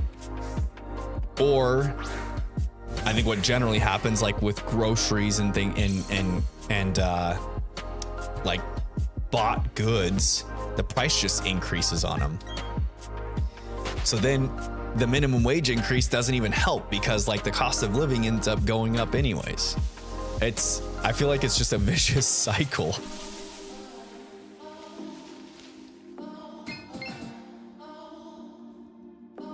Gotta find like a good sweet spot, you know?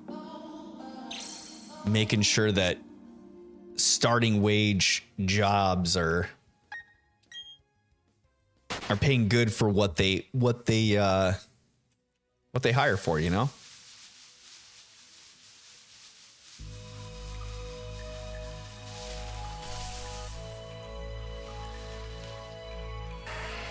I never worked fast food though. I never worked at a fast food restaurant. I did do a couple like restaurant jobs, like bartending, serving, all that kind of stuff. But never at a fast food restaurant. I had a couple friends that did. I feel like it was good to do. I feel like the restaurant industry in general, you've got to work in the restaurant industry at some point in your life, because it gives you some perspective on things. I'm 20 years, finished high school 2 years ago, and trying to find my way out here. It's been difficult. Yeah, for real. It is tough. That's for sure. The economy hasn't been in the best state over the past 4 years either.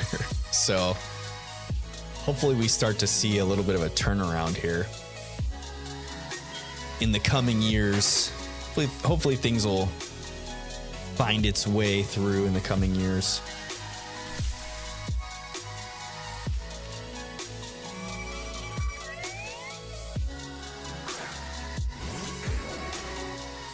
It's pretty wild to think that like most jobs that require like a college degree, they're not how do I put this without like sounding rude or incompetent? a lot of college degrees, it's not that they're useless, but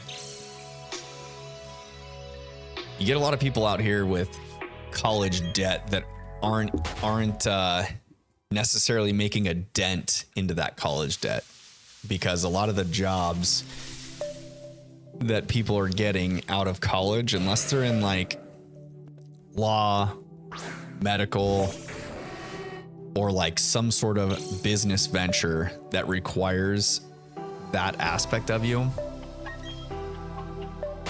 it's kind of hard. It's not the same. The job market is not the same as it was 20 years ago. I'll tell you what. It's a whole different ball game now.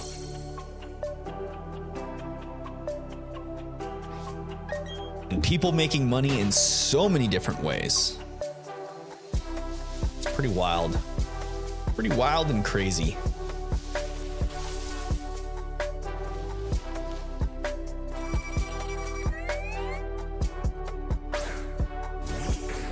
Good old cricket tune. What's been one of your favorite welding projects, Nuts? Have you welded any like cool little statues for family or friends? I had a friend that was in like a shop class in high school that welded his girlfriend like a little flower. It was pretty cool.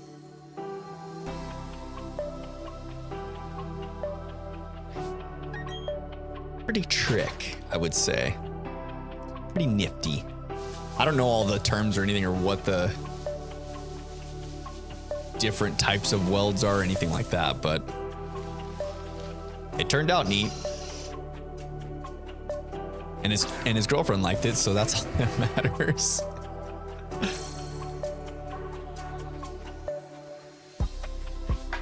My favorite one was welding horseshoes because it was difficult for people to pass the band test. Oh, nice. The bend test, not band test, the bend test. Bending the horseshoes, that's cool.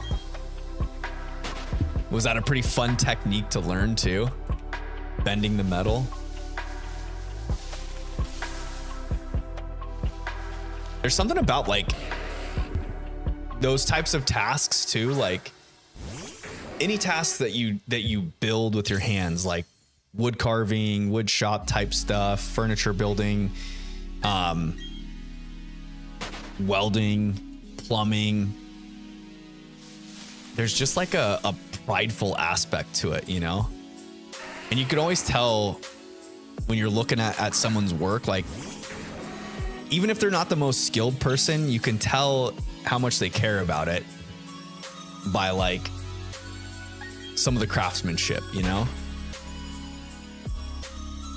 You could have a terrible plumber, but if they care about things, you'll notice the difference between a plumber that cares about their plumbing and what it looks like when the finished product is done versus someone that could give two shits about it.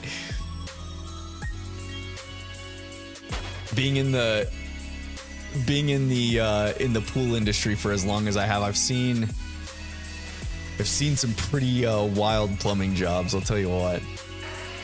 It's funny I mentioned horseshoes because coincidentally looking for a shiny pony. Yeah. It's funny that you mentioned horseshoes because I'm looking for the shiny pony. It works out perfect. Your favorite welding project was making horseshoes, and here we are, shiny hunting a fire pony. Welding horseshoes for the shiny ponyta. That's right. Hopefully we can lure it in so we could slap some brand new horseshoes on this baby. Protect its hooves from the treacherous terrain.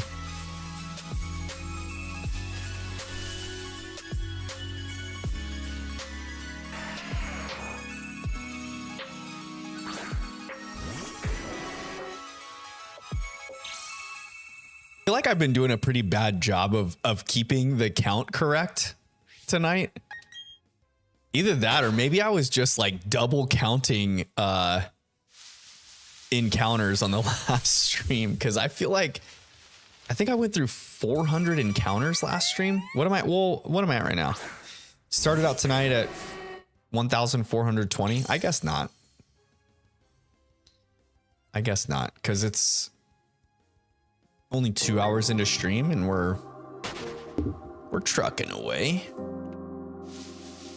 We're making good progress, good headway here.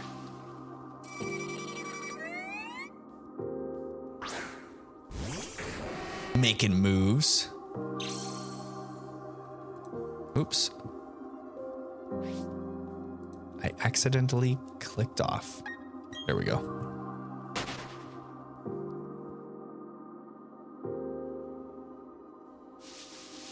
Cricketune was 1,660.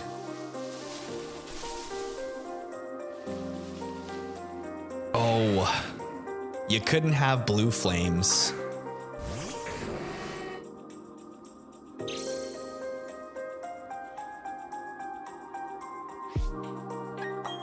Were you guys both here for the shiny Houndoom? When I encountered the shiny Houndoom? Nuts and Gamerwolf? I can't. I'm starting to lose my noodle. I can't remember who was. Well, also, I'm just going through so many darn encounters.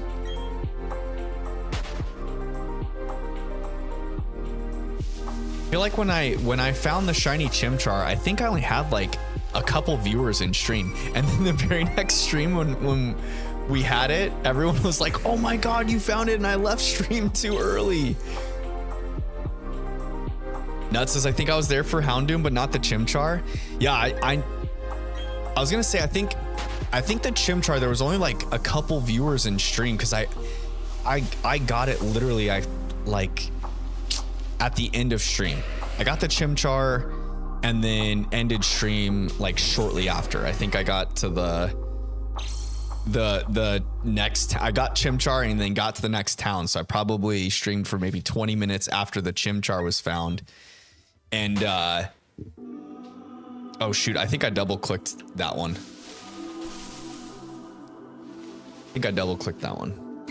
I've been trying to like tell myself, hit the encounter counter as the battle is commencing.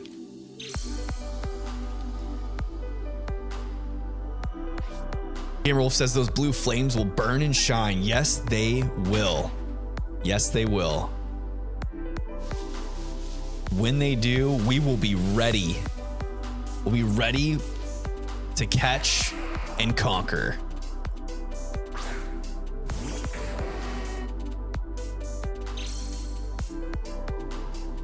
Should be pretty noticeable too. Like if we phase on one of these Pokemon here, like Geodude,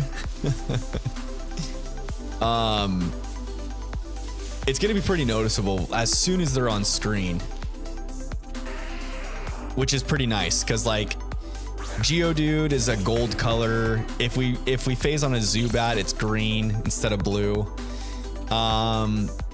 Cricketoone's like a goldish color too, so it'll look pretty different. And if we get our shiny pony, it's gonna pop in with blue flames instead of orange, so it'll definitely be noticeable. I'm sure I'll probably lose my noodle before the shiny effect even takes off.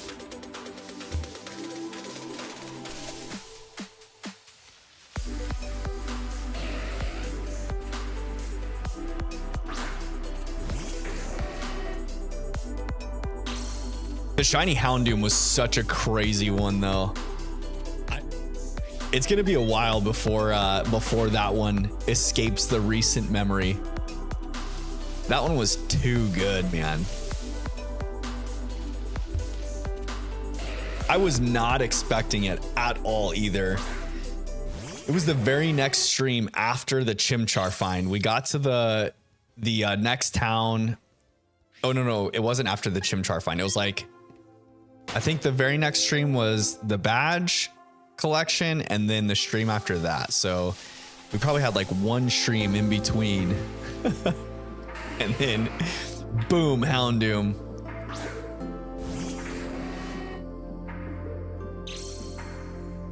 It was just meant to be. Our Leo shined quickly for us.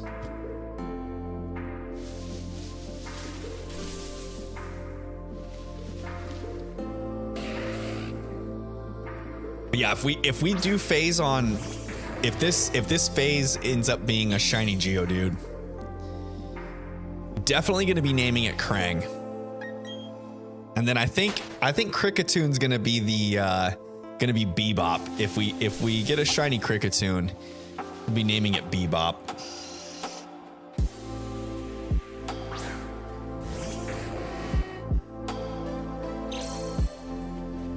Haven't quite settled on what the other Pokemon would be named if I run into a shiny of those ones instead.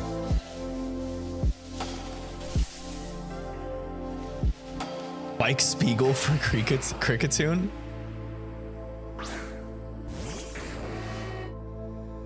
I'm naming him after Teenage Mutant Ninja Turtle characters.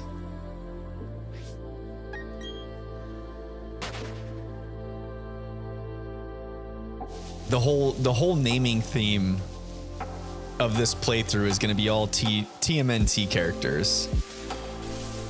We've got Mikey the Monferno, Leo the Houndoom. I named our rival Barry is named Shredder in this one. Rocksteady and Bebop, yeah. That's what I was thinking. I could name the Geodude Rocksteady. If we get a shiny Geodude, it could be Rocksteady. That would work very well for him.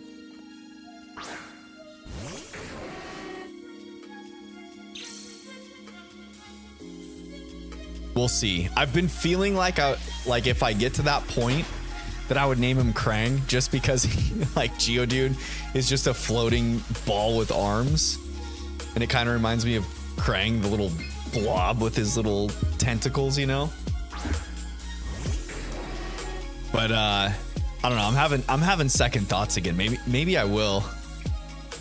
Nuts with the Bebop and Rocksteady and Bebop shout out kind of brings me back. Kricketune for sure will be Bebop, because Kricketune just has like that. But look at him. Look at that belly. He's just got a belly, and then the mustache too.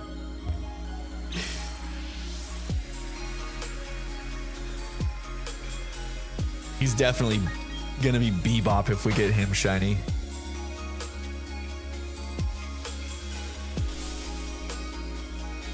And at the very end, I want to once I complete this playthrough, I want to shiny hunt Heatran, and then I think I'm gonna name Heatran Splinter for the final Pokemon we shiny hunt. So the Ponyta is going to be named Donnie, and then our final shiny fire type will be Magby, and it's going to be Wrath. That's the plan.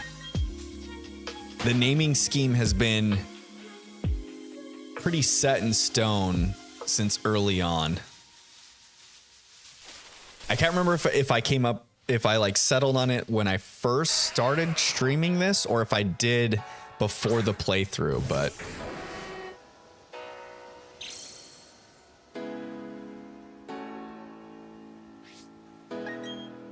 the Kate should be Splinter. It's more accurate. Yeah, it would be more accurate, but I'm not going to shiny hunt Eradicate or Rattata in this one. And I figured since Heatran would be like our last fire type shiny that we're gunning for in this playthrough, we're gonna have all the 4 turtles already. We just need to have Splinter. And then I'll always remember too, you know, like going through my Pokemon home and I run into these Pokemon along the way. It'll be like, oh yeah, that was from my BDSP playthrough. My shiny fire type only playthrough of BDSP. It'll have that like nostalgia hit, that nostalgia dopamine.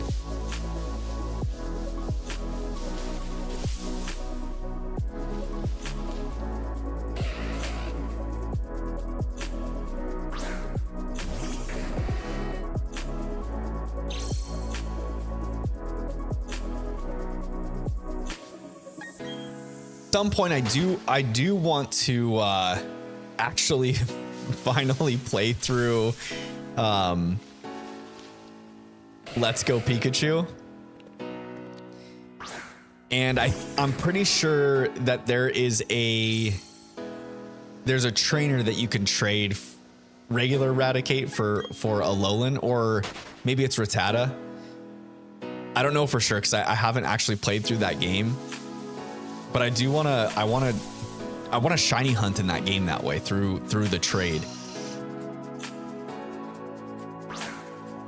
Nut says I like shiny Monferno as the best middle stage evolution. Monferno's a pretty good middle stage evolution.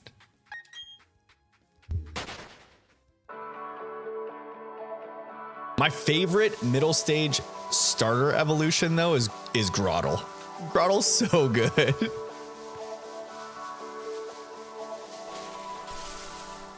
I'm just a sucker for the grass type starters too. But Grotle as a middle stage is really good.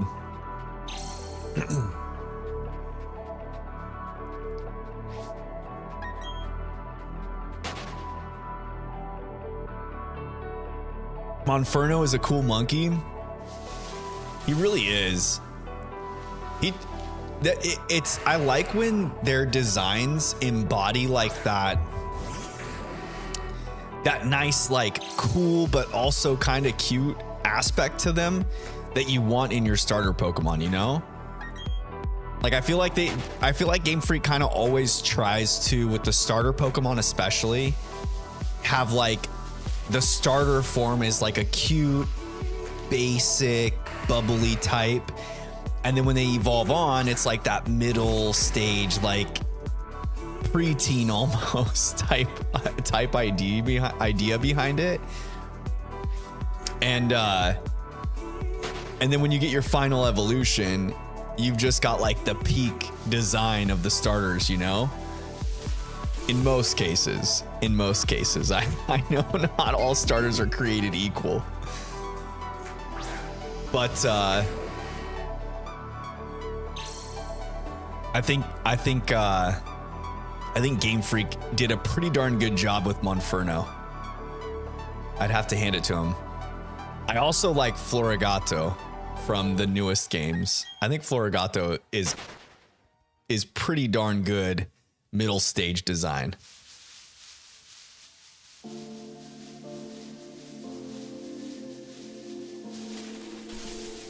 That was a while for the encounter. I was doing crazy eights in the grass there. I'm gonna burn a hole through the ground. Running in circles.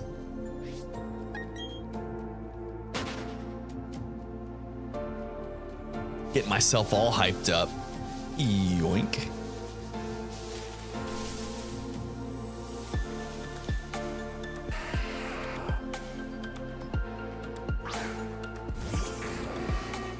My gut instinct just keeps telling me that one of these Geodudes is gonna pop in gold. Game Wolf says I was gonna say Florigato and Torracat are my favorite middle stages.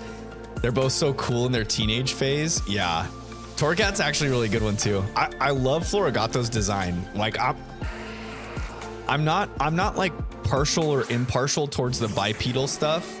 I kind of feel indifferent about that. I understand like some of the Poke fandom's base on like not wanting starters to go bipedal or be too like humanoid-esque, but I think Florigato does a really good job. And for that case, Meowscarada, out of the Paldea starters, I think Sprigatito's line wins out by far. Like, it's not even close. I know there's a lot of lovers of the Fuecoco line too, but I feel like as an overall, even the Fuecoco fans like Sprigatito. The poor Quaxley fans, they got the short end of the stick.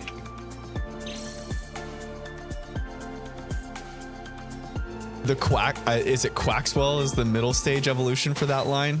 Oops. Yeah. I don't really have too much to say about Quaxwell. It is not one of my favorites, let's just say that.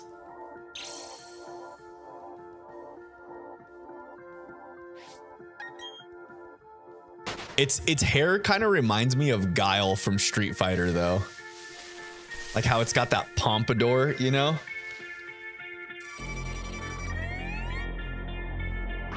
A big old watery pompadour bubble on its head.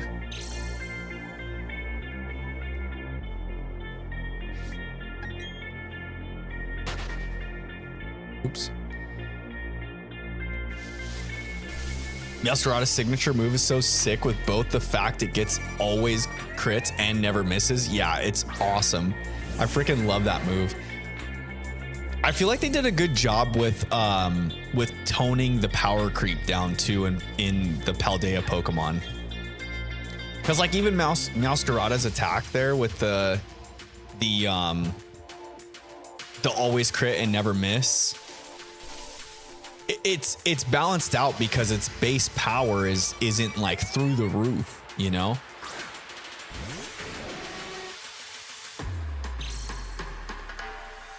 Yeah, get Meowscarada to hold a Miracle Seed and Grass Terra. Meowscarada is broken for sure. I definitely did that in my playthrough. I gave my Meowscarada a Miracle Seed to hold, and I Grass Terra'd like every fight.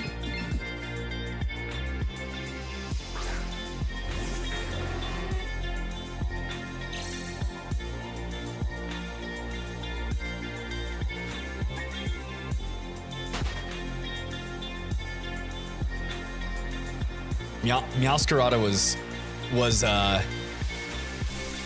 a pretty integral part of my team, that's for sure.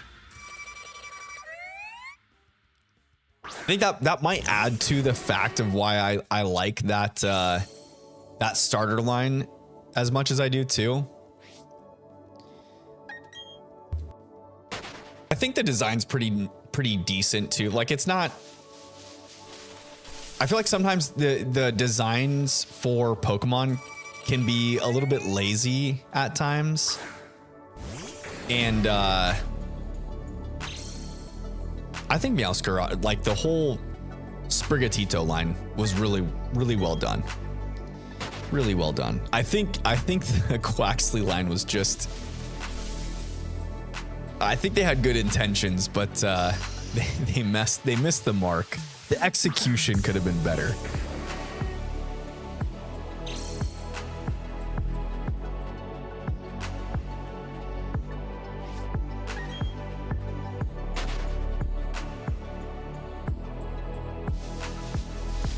No shiny Zubat that time. Oh, look, 2 Zubats in a row. I don't feel like that's happened too often. I don't remember exactly off the top of my head what the encounter rate was for the nighttime, but I know, I think it was like, I think Ponyta and Kricketune or Ponyta and Geodude were still the highest during this one. During this time setting, but I think Zubat is supposed to be higher than Kricketune at night, if I remember correctly. No, Geodude. Sorry, buddy. You're not shiny. We're not looking for you.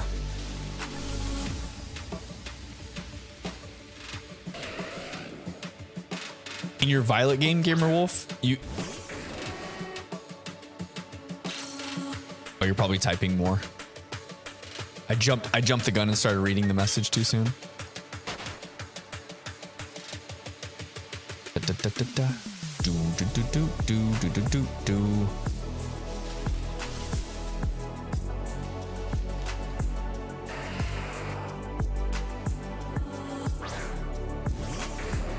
We really have been running into quite a few Ponyta tonight, though. So, at least I feel like I haven't been like specifically keeping track of just the Ponyta encounters anymore. So, I don't know for sure, but it feels like we ran into some more. I have Violet and Scarlet, but Violet's my main Pokemon game. Me too. I'm the exact same way. I bought Violet first, and then after I completed it and was waiting for DLC to come out, I got Scarlet. Oh, we got a powerful Pokemon. It's a Ponyta, but it's not shiny. Also have Sword and Unite. I have Unite. I've kind of been wanting to play Unite a little bit again.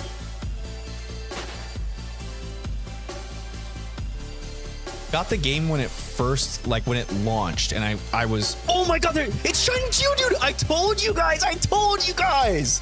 What did I say? I told you we were gonna phase on this little golden nugget, and here he is in all of his glory, just sitting in front of us with a shiny freaking popcorn boy. Are you kidding me? Gosh dang it. I mean, not dang it. It's actually really good. I'm pretty excited about it. It's Krang. Nuts says, I know, but Nuts, you brought up Rocksteady and Bebop again, and now I'm kind of hesitant on it. Oddbro just came in and saw the shiny. Welcome to the chat, brother. Just in time for the shiny. Oh man. Gosh dang it. Okay. Well, first and foremost, I gotta catch it. So I have 61 Pokeballs and 4 Premier Balls.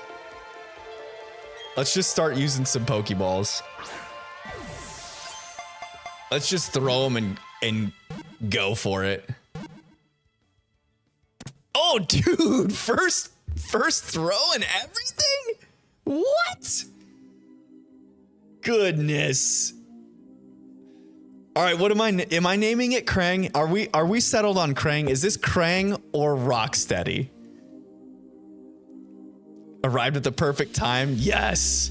We can say it has fire Terra type though. And then add him to the team mod, bro. No, I can't do that. We gotta keep going for Ponyta. But 1,707 guys, you okay, can we just take a moment here? Every shiny in this playthrough has been well under odds, and I probably shouldn't be saying this out loud without knocking on wood. I'm knocking on my desk right now. Every shiny that we've encountered in this playthrough has been well under odds, and I think I'm okay with my Soul Silver hunt going so far over odds right now, like over 21,000 encounters, because I think this is why. I think my Sapphire playthrough of my fire only type playthrough is just gonna have cracked odds, and my own personal like off stream shiny badge quest for me type playthrough is just gonna be a slog. Oddbro says, I think Krang sounds funnier. Krang versus Rocksteady. I feel like Rocksteady's probably too much on the mark, and Geodude looks more like Krang. I don't know. Am I gonna leave it as a Geodude though? Yeah, I might as well. If I name him Krang, I'll definitely leave him as a Geodude, and I'll evolve one of my other ones to Golem.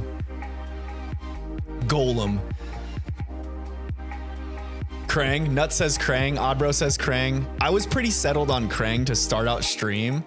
So let's just go with it. We're going with it. It's happening. Krang it is. Yo. Hey, first phase in. We got to reset the counter now.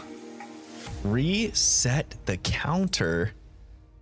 Edit this and go to 0. Boom. There it is. Counter is reset. His head looks like a brain too. It really does. And if you played like red and blue, he definitely does not look like a boulder. He looks like Krang. I remember seeing Geodude for the first time and thinking he was just some alien with brains hanging out. Like, I did not think he was a rock type at all. I'm like, what the heck? The only reason I knew he was rock type is because if you talk to the guy in the beginning of the gym, and he tells you that Brock's gym is rock type. Yo, I called this, fam. I knew it in my gut that this was gonna happen. The freaking Geodude. Give it a nickname? Yes. We're gonna name it Krang.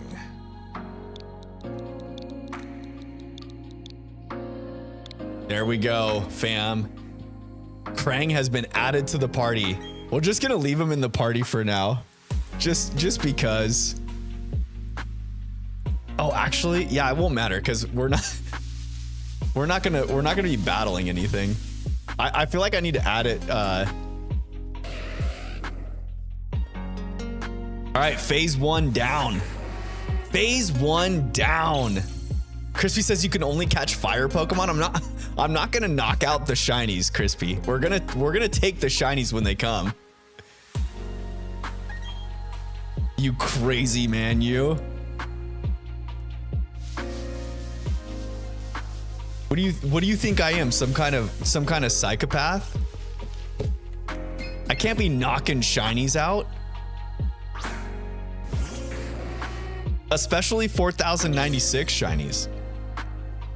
You know?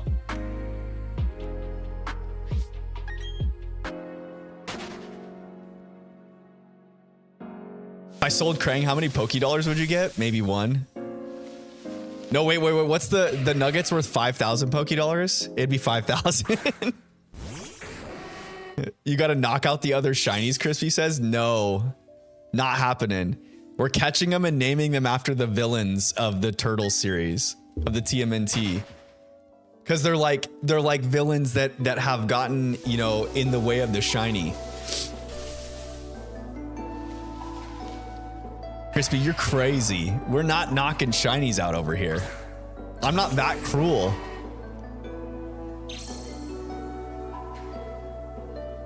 Couldn't do that. Do I have? I don't even know if I have. Let me see. An image. Geodude. Let's see. Do I have?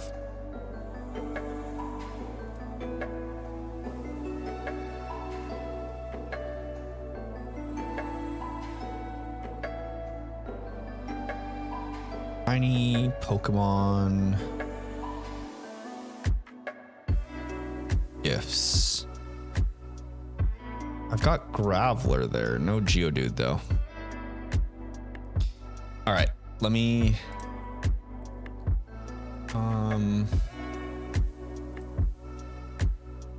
Let me see here. Where is this one? This website will have the shiny Geodude GIF I'm looking for. Geodude. Search.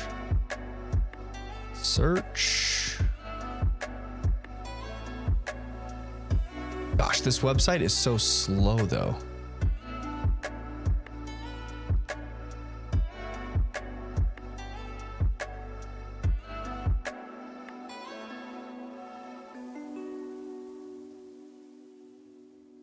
All right, well, while that's happening, it's a fire only playthrough though, Crispy says. Yeah, but that doesn't mean I have to knock out the shiny Pokemon for it.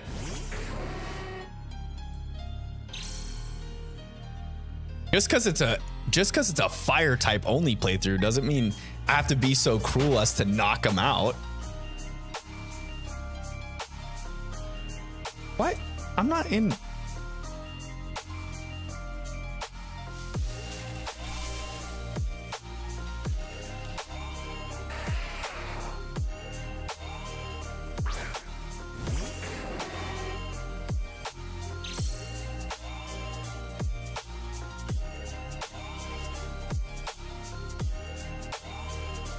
All right, let's do this.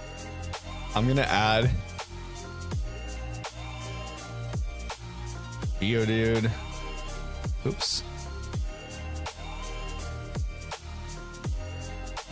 Putting existing, collect this one.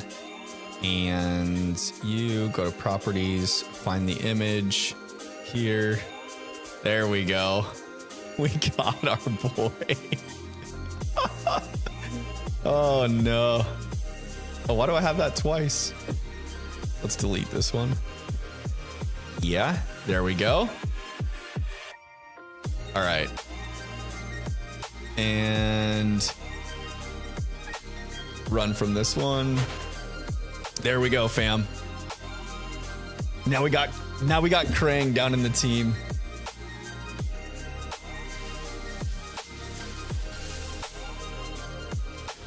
Crispy, let him have his golden hour with his golden nugget, Oddbro says. Thanks, Oddbro. Thank you. That's what I'm saying. Let me have my golden hour with my golden nugget.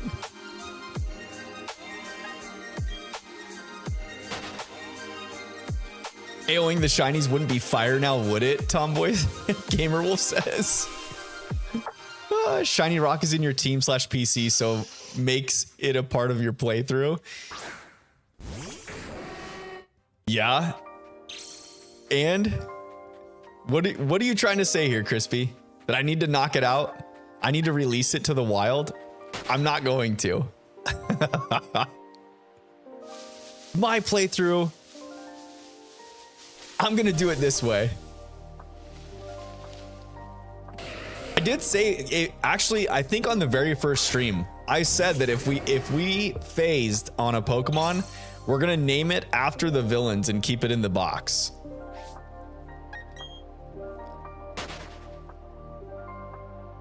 If it wasn't the first stream, I think the first stream is when I decided on the Teenage Mutant Ninja Turtle themed naming theme as well. Because I remember talking about it during the briefcase simulators, the first couple ones. And I remember Blue being super stoked about it because Blue is a pretty big TMNT fan. Oh shoot, I should probably add I need to add the Geodude to the where is it? Right there. There we go. To the short stream. Now he's in there. Now Shorts can enjoy the Geodude on the team as well. Look at us. Who'd have thought?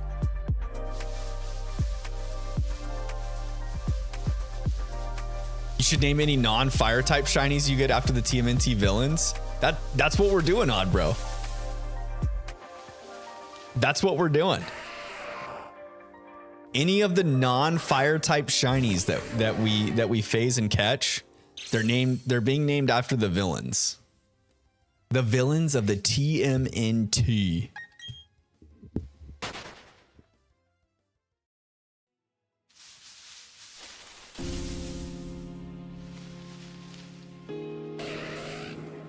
Guys, I can't believe we got another shiny well under odds, like under half even.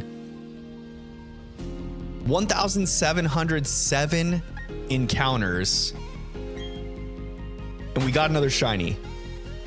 The first one was on what, 2,070 encounters was the Chimchar. Guys, dude, I'm just realizing it's like a rule of sevens here. The Chimchar was like 2071, I think. Houndoom was on the 7th encounter. And then that Geodude was 1,707. What's going on with the sevens, y'all? Are we just destined to find shinies on numbers with 7?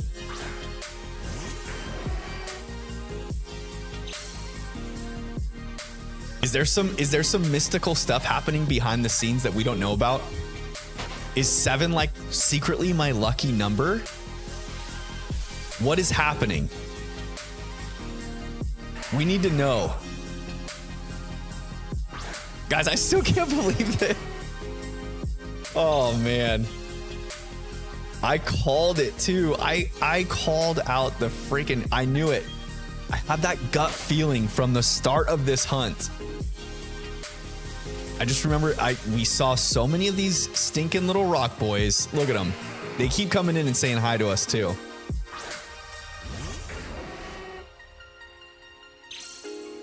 I just feel it deep inside my soul that was destined to happen. The shiny Geodude. Our little golden popcorn.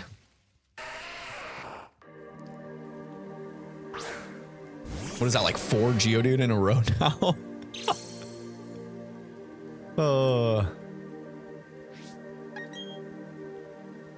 I think out of these first 20 encounters, we've seen maybe 4 Ponyta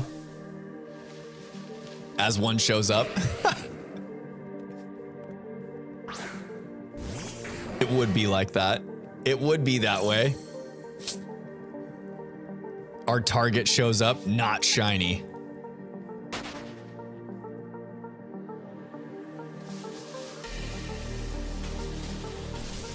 You are shiny, not.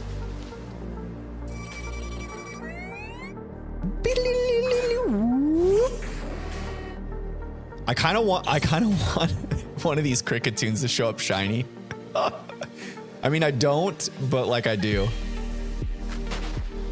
I wouldn't be super upset if it did. If it decided to show up shiny before the Ponyta, I wouldn't be that upset. I'm just saying.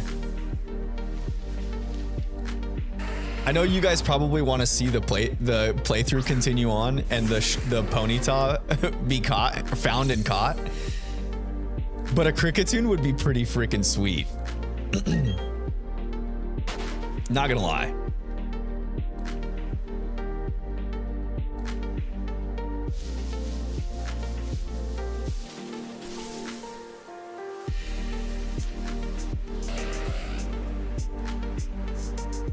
Name shiny Crickettoon disappointment. Nuts. If we get a shiny Crickettoon, I think it's gonna be Bebop. I'm pretty sure it's gonna be Bebop.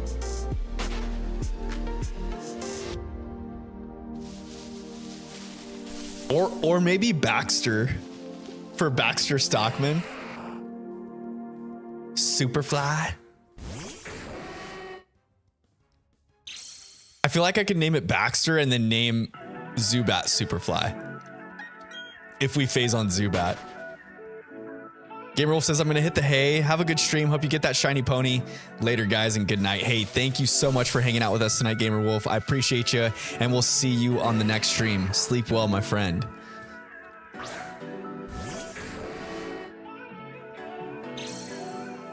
Instead of Bebop, name it Whoop Whoop. What? Why Whoop Whoop? I need an explanation. I need to know.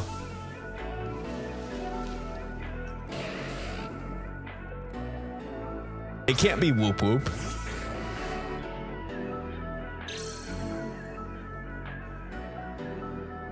Oh.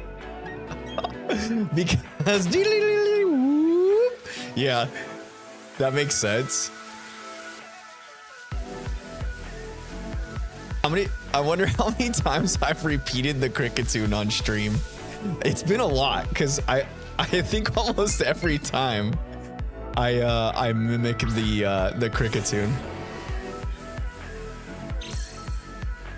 It's been quite a bit, that's for sure.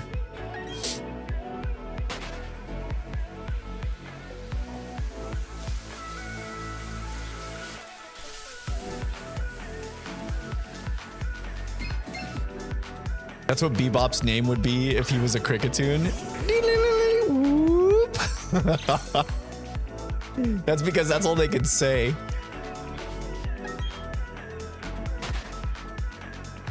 Bro, did you shiny hunt any of the snakes? The snake outbreaks? I think didn't you say there was one that you needed, but the others you didn't really care for or care about, or you already had them or something?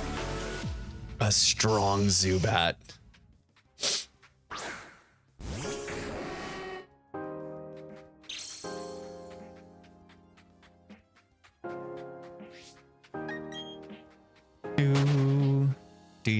Do.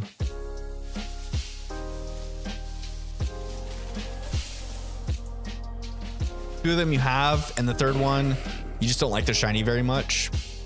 Which one's that? The Silly Cobra or the Sandaconda?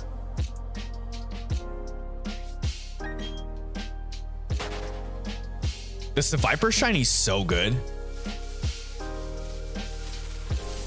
Yeah, Silly Cobra. Yeah, I feel like that was probably the weakest of the shiny snakes. And it doesn't its shiny doesn't stand out that much in Scarlet and Violet compared to its normal form. I feel like because of that, it's kind of like, oh, really? But then again, there's shinies like Ceruledge and Armarouge, so those don't stand out at all or look different.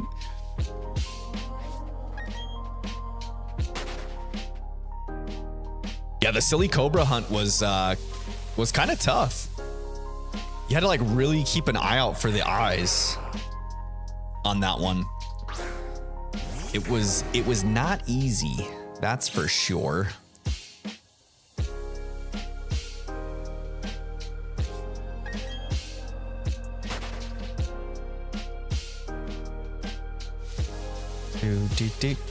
Do. Oh, Zubat.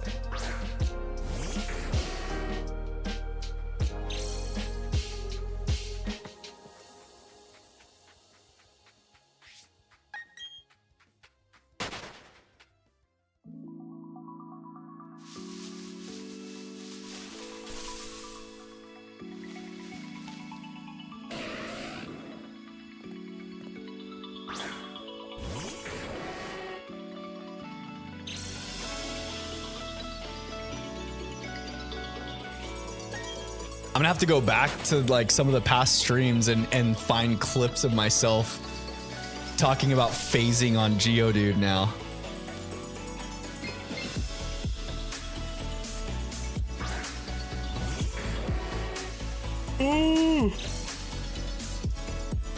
Excuse me.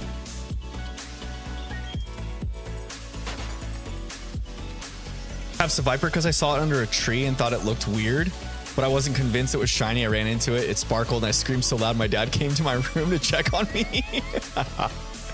That's awesome.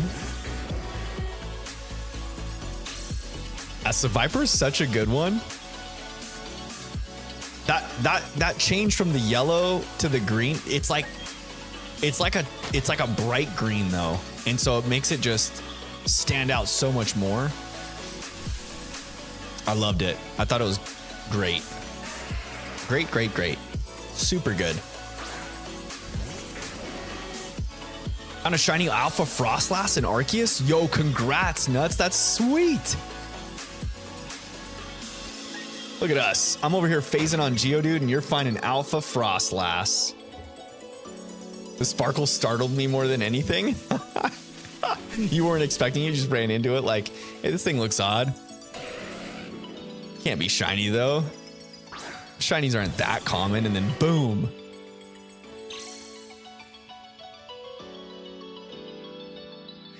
You have shiny Zangoose to complete the duo. The head-to-head duo. Zangoose and Seviper.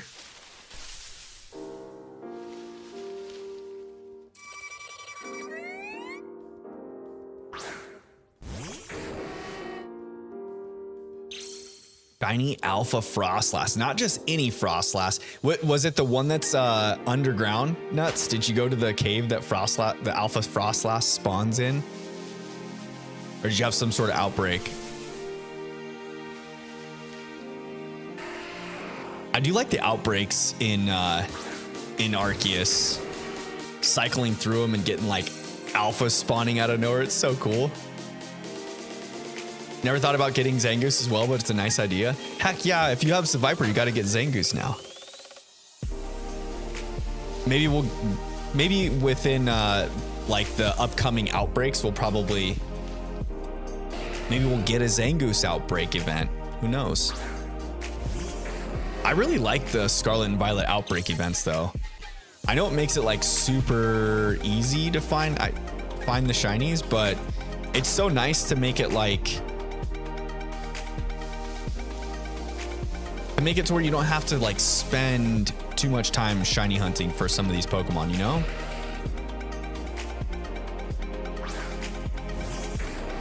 I'm okay with the outbreak hunts being super easy. I think it's nice to like get new shiny hunters into shiny hunting. It's pretty cool. Underground, there's a method where you can KO an alpha Pokemon and sleep cycle to respawn it back. Oh, so you just go in, KO it, go to camp, sleep, go back in.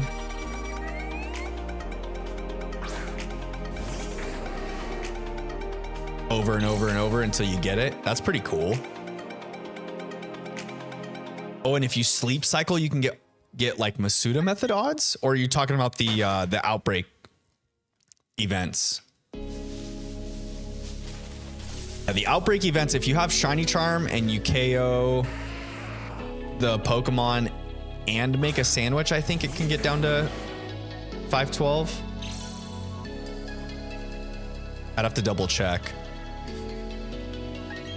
There's a creator I follow on Twitter or X, Kingly, that always posts like infographics about all of the information on all of the different in-game events.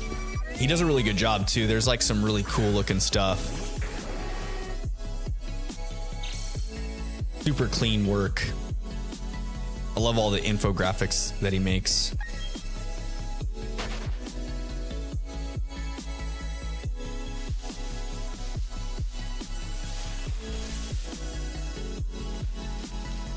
There's another mass outbreak event scheduled for this weekend, and it's for Flamigo for some reason. Yeah, I saw that. It's Flamigo, and then they also have 5-star Pterodens for a Alolan Executor. I'm not too stoked on it, but it is what it is. I'm wondering if they're gonna like give us something really special on Pokemon Day, like for outbreak events or some sort of special Terra Raid event. It'd be cool if they do something like how they did the Mewtwo event, but maybe with like a mythical Pokemon or something of that sort. That would be pretty neat. I perfect it and Charm is not worth. Wait, and Charm not worth just leveling 10ing it. I got a shiny Lucario and Machamp Frostlass out of it. Oh, okay. Okay, so you sleep cycle to perfect your Pokedex entry, and then with your Charm, I got you. Okay. For the static alpha spawns. That's pretty nifty. Maybe I should do that on my Raichu hunt. Need to finish perfecting my Raichu Dex entry in Legends Arceus so that I can shiny hunt the Alpha Raichu in the Crimson Mirelands. It has decent Urban Mystica drop. It could be useful. Yeah, especially because of the 5-star. It'll be an easier one that you can just probably farm the crap out of it.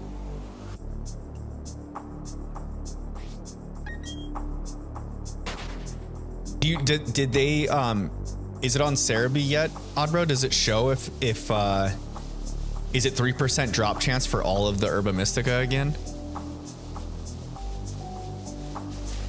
Because if that's the case, it's definitely worth farming Herba Mystica from those. Because the 5-star raids are generally pretty easy. Unless they're going to give it like extra health or something like that. It won't show any details until the raid goes live. Yeah, gotcha. There's multiple methods. This one's a grind. You do get money and experience out of it. Oh, because you're KOing the alphas. So how exactly are you doing the sleep cycling, Nuts? You go to the alpha location, KO it, go back to camp, and then sleep cycle to the next day?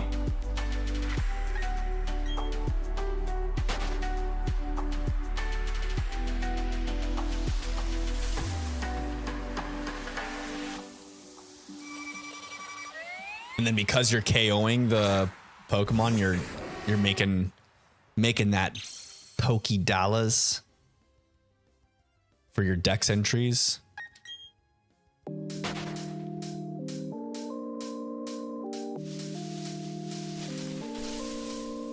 Or are you catching them?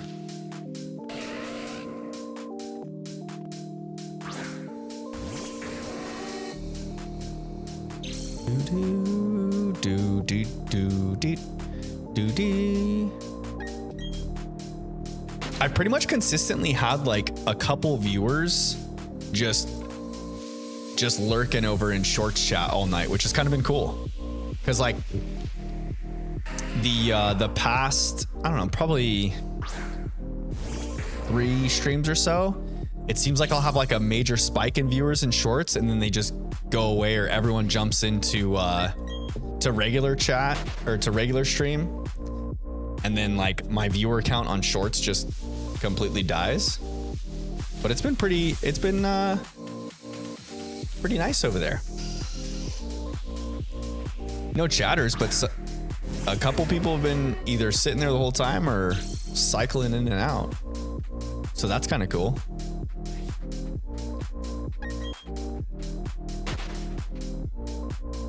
I'm hoping that the Executor Terradens have like the 3% chance on all of the Herba. But I would guess that since it's a 5-star, it's probably going to be just a % chance drop on one type of Herba Mystica. That's what I would guess. If I was a betting man, which I kind of am by shiny hunting Pokemon. The only difference is that with shiny hunting, if you persist, you will find it. Betting, you can persist and just lose everything. So be careful, friends. I hit sleep till morning, midday, evening, midnight, then morning, and it responds. I knock it out. It's still morning, so I sleep till evening, night, morning again to respawn it. Okay. So you are KOing it then. You're KOing the alpha. You're not catching the alpha. Oh, Geodude.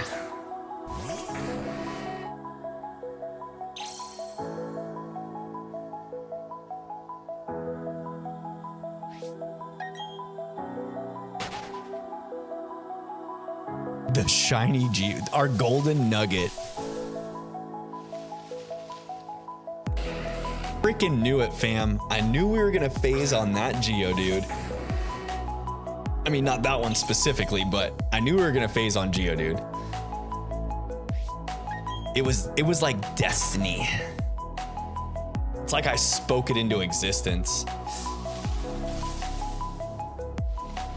I'm trying not to speak the Kricketune shiny into existence because I think it's time that we get our pony and go. You can catch them. I caught 80 alphas. Talk to the professor. They give you money for catching. Yeah, exactly. That's what I was thinking when you said that you could make a bunch of money and get experience from it. If you catch the alphas, you get quite a bit of money. So that would make sense. But you have to sleep in those increments to make sure that it respawns. You can't just sleep till evening and then sleep till morning. You gotta like cycle through it all.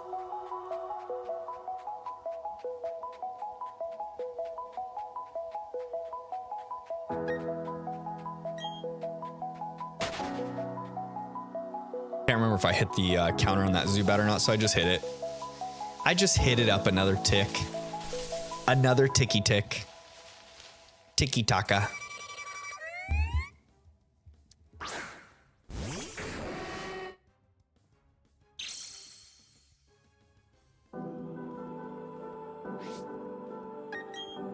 Huh.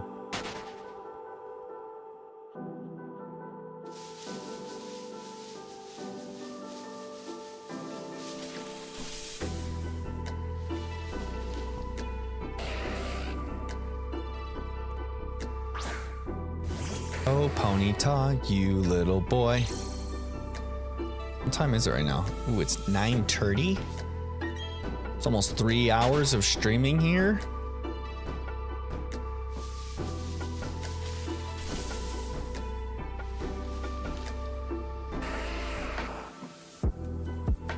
All right, I'm gonna try and get to like 75, I think. I think 75 might be a good number to round the evening out on.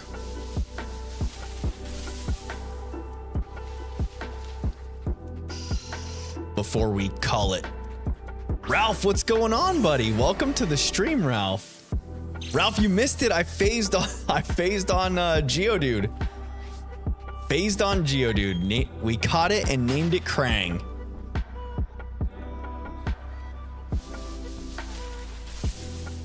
At the end, how's it going? It's going, man. It's been pretty good. It's been pretty good. We got a shiny tonight. It wasn't our target, but we got a shiny, so that's good. Another shiny well under odds too for this playthrough, which is mind-boggling. It's been like, I feel like this playthrough has just been super good to us with shiny luck. Bonus team member question mark? No, he'll go into the PC box, but but maybe we'll send him into Scarlet and Violet and give him a Fire Terra type. That'd be kind of cool. Nuts says the method is so weird, but it works if you're looking for a specific alpha. I recommend grinding multiple 3 max. I did a route for shiny Ninetales, Gastrodon, and Polion in the beach area. Ah, okay. So doing like 3 at a time makes sense. I gotcha. Maybe I'll do Raichu, Torterra, and something else in that area when I do my Raichu hunt.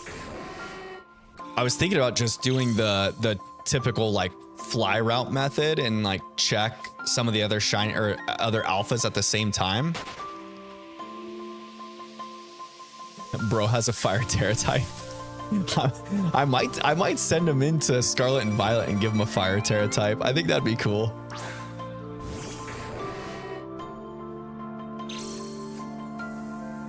Give Krang the Fire Terra type before I put him in before I put him back in home to store. You know what? If I just send Krang over to home tonight, he technically won't be in the PC box or on the squad.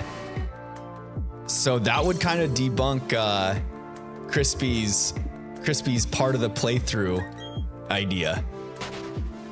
Maybe I can circumvent Crispy's rules by throwing Krang in the home. You know? Or I'll just leave him in the PC box in this game just in spite of Crispy.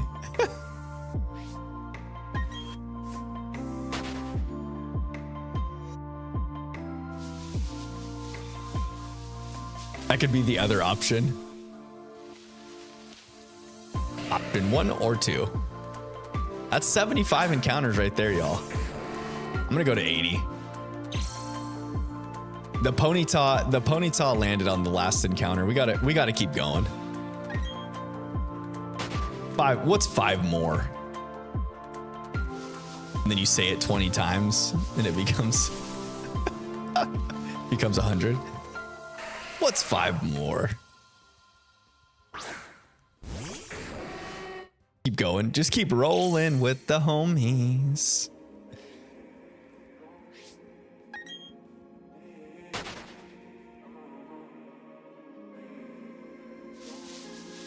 All right, I'll tell you what. If a ponyta shows up on number 80, we'll do another increment of 5. Oh, this could get bad real quick. This could get real bad real quick. We'll see how this goes.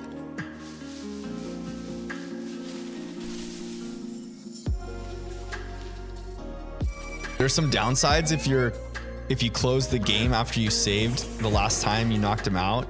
You got to go out to check the spots where they spawn to do the day-night cycle grind again. Ah, okay. Well, that's good to know. I always thought you had to spawn back to Jubilife and then back in for the for those spawns to reset.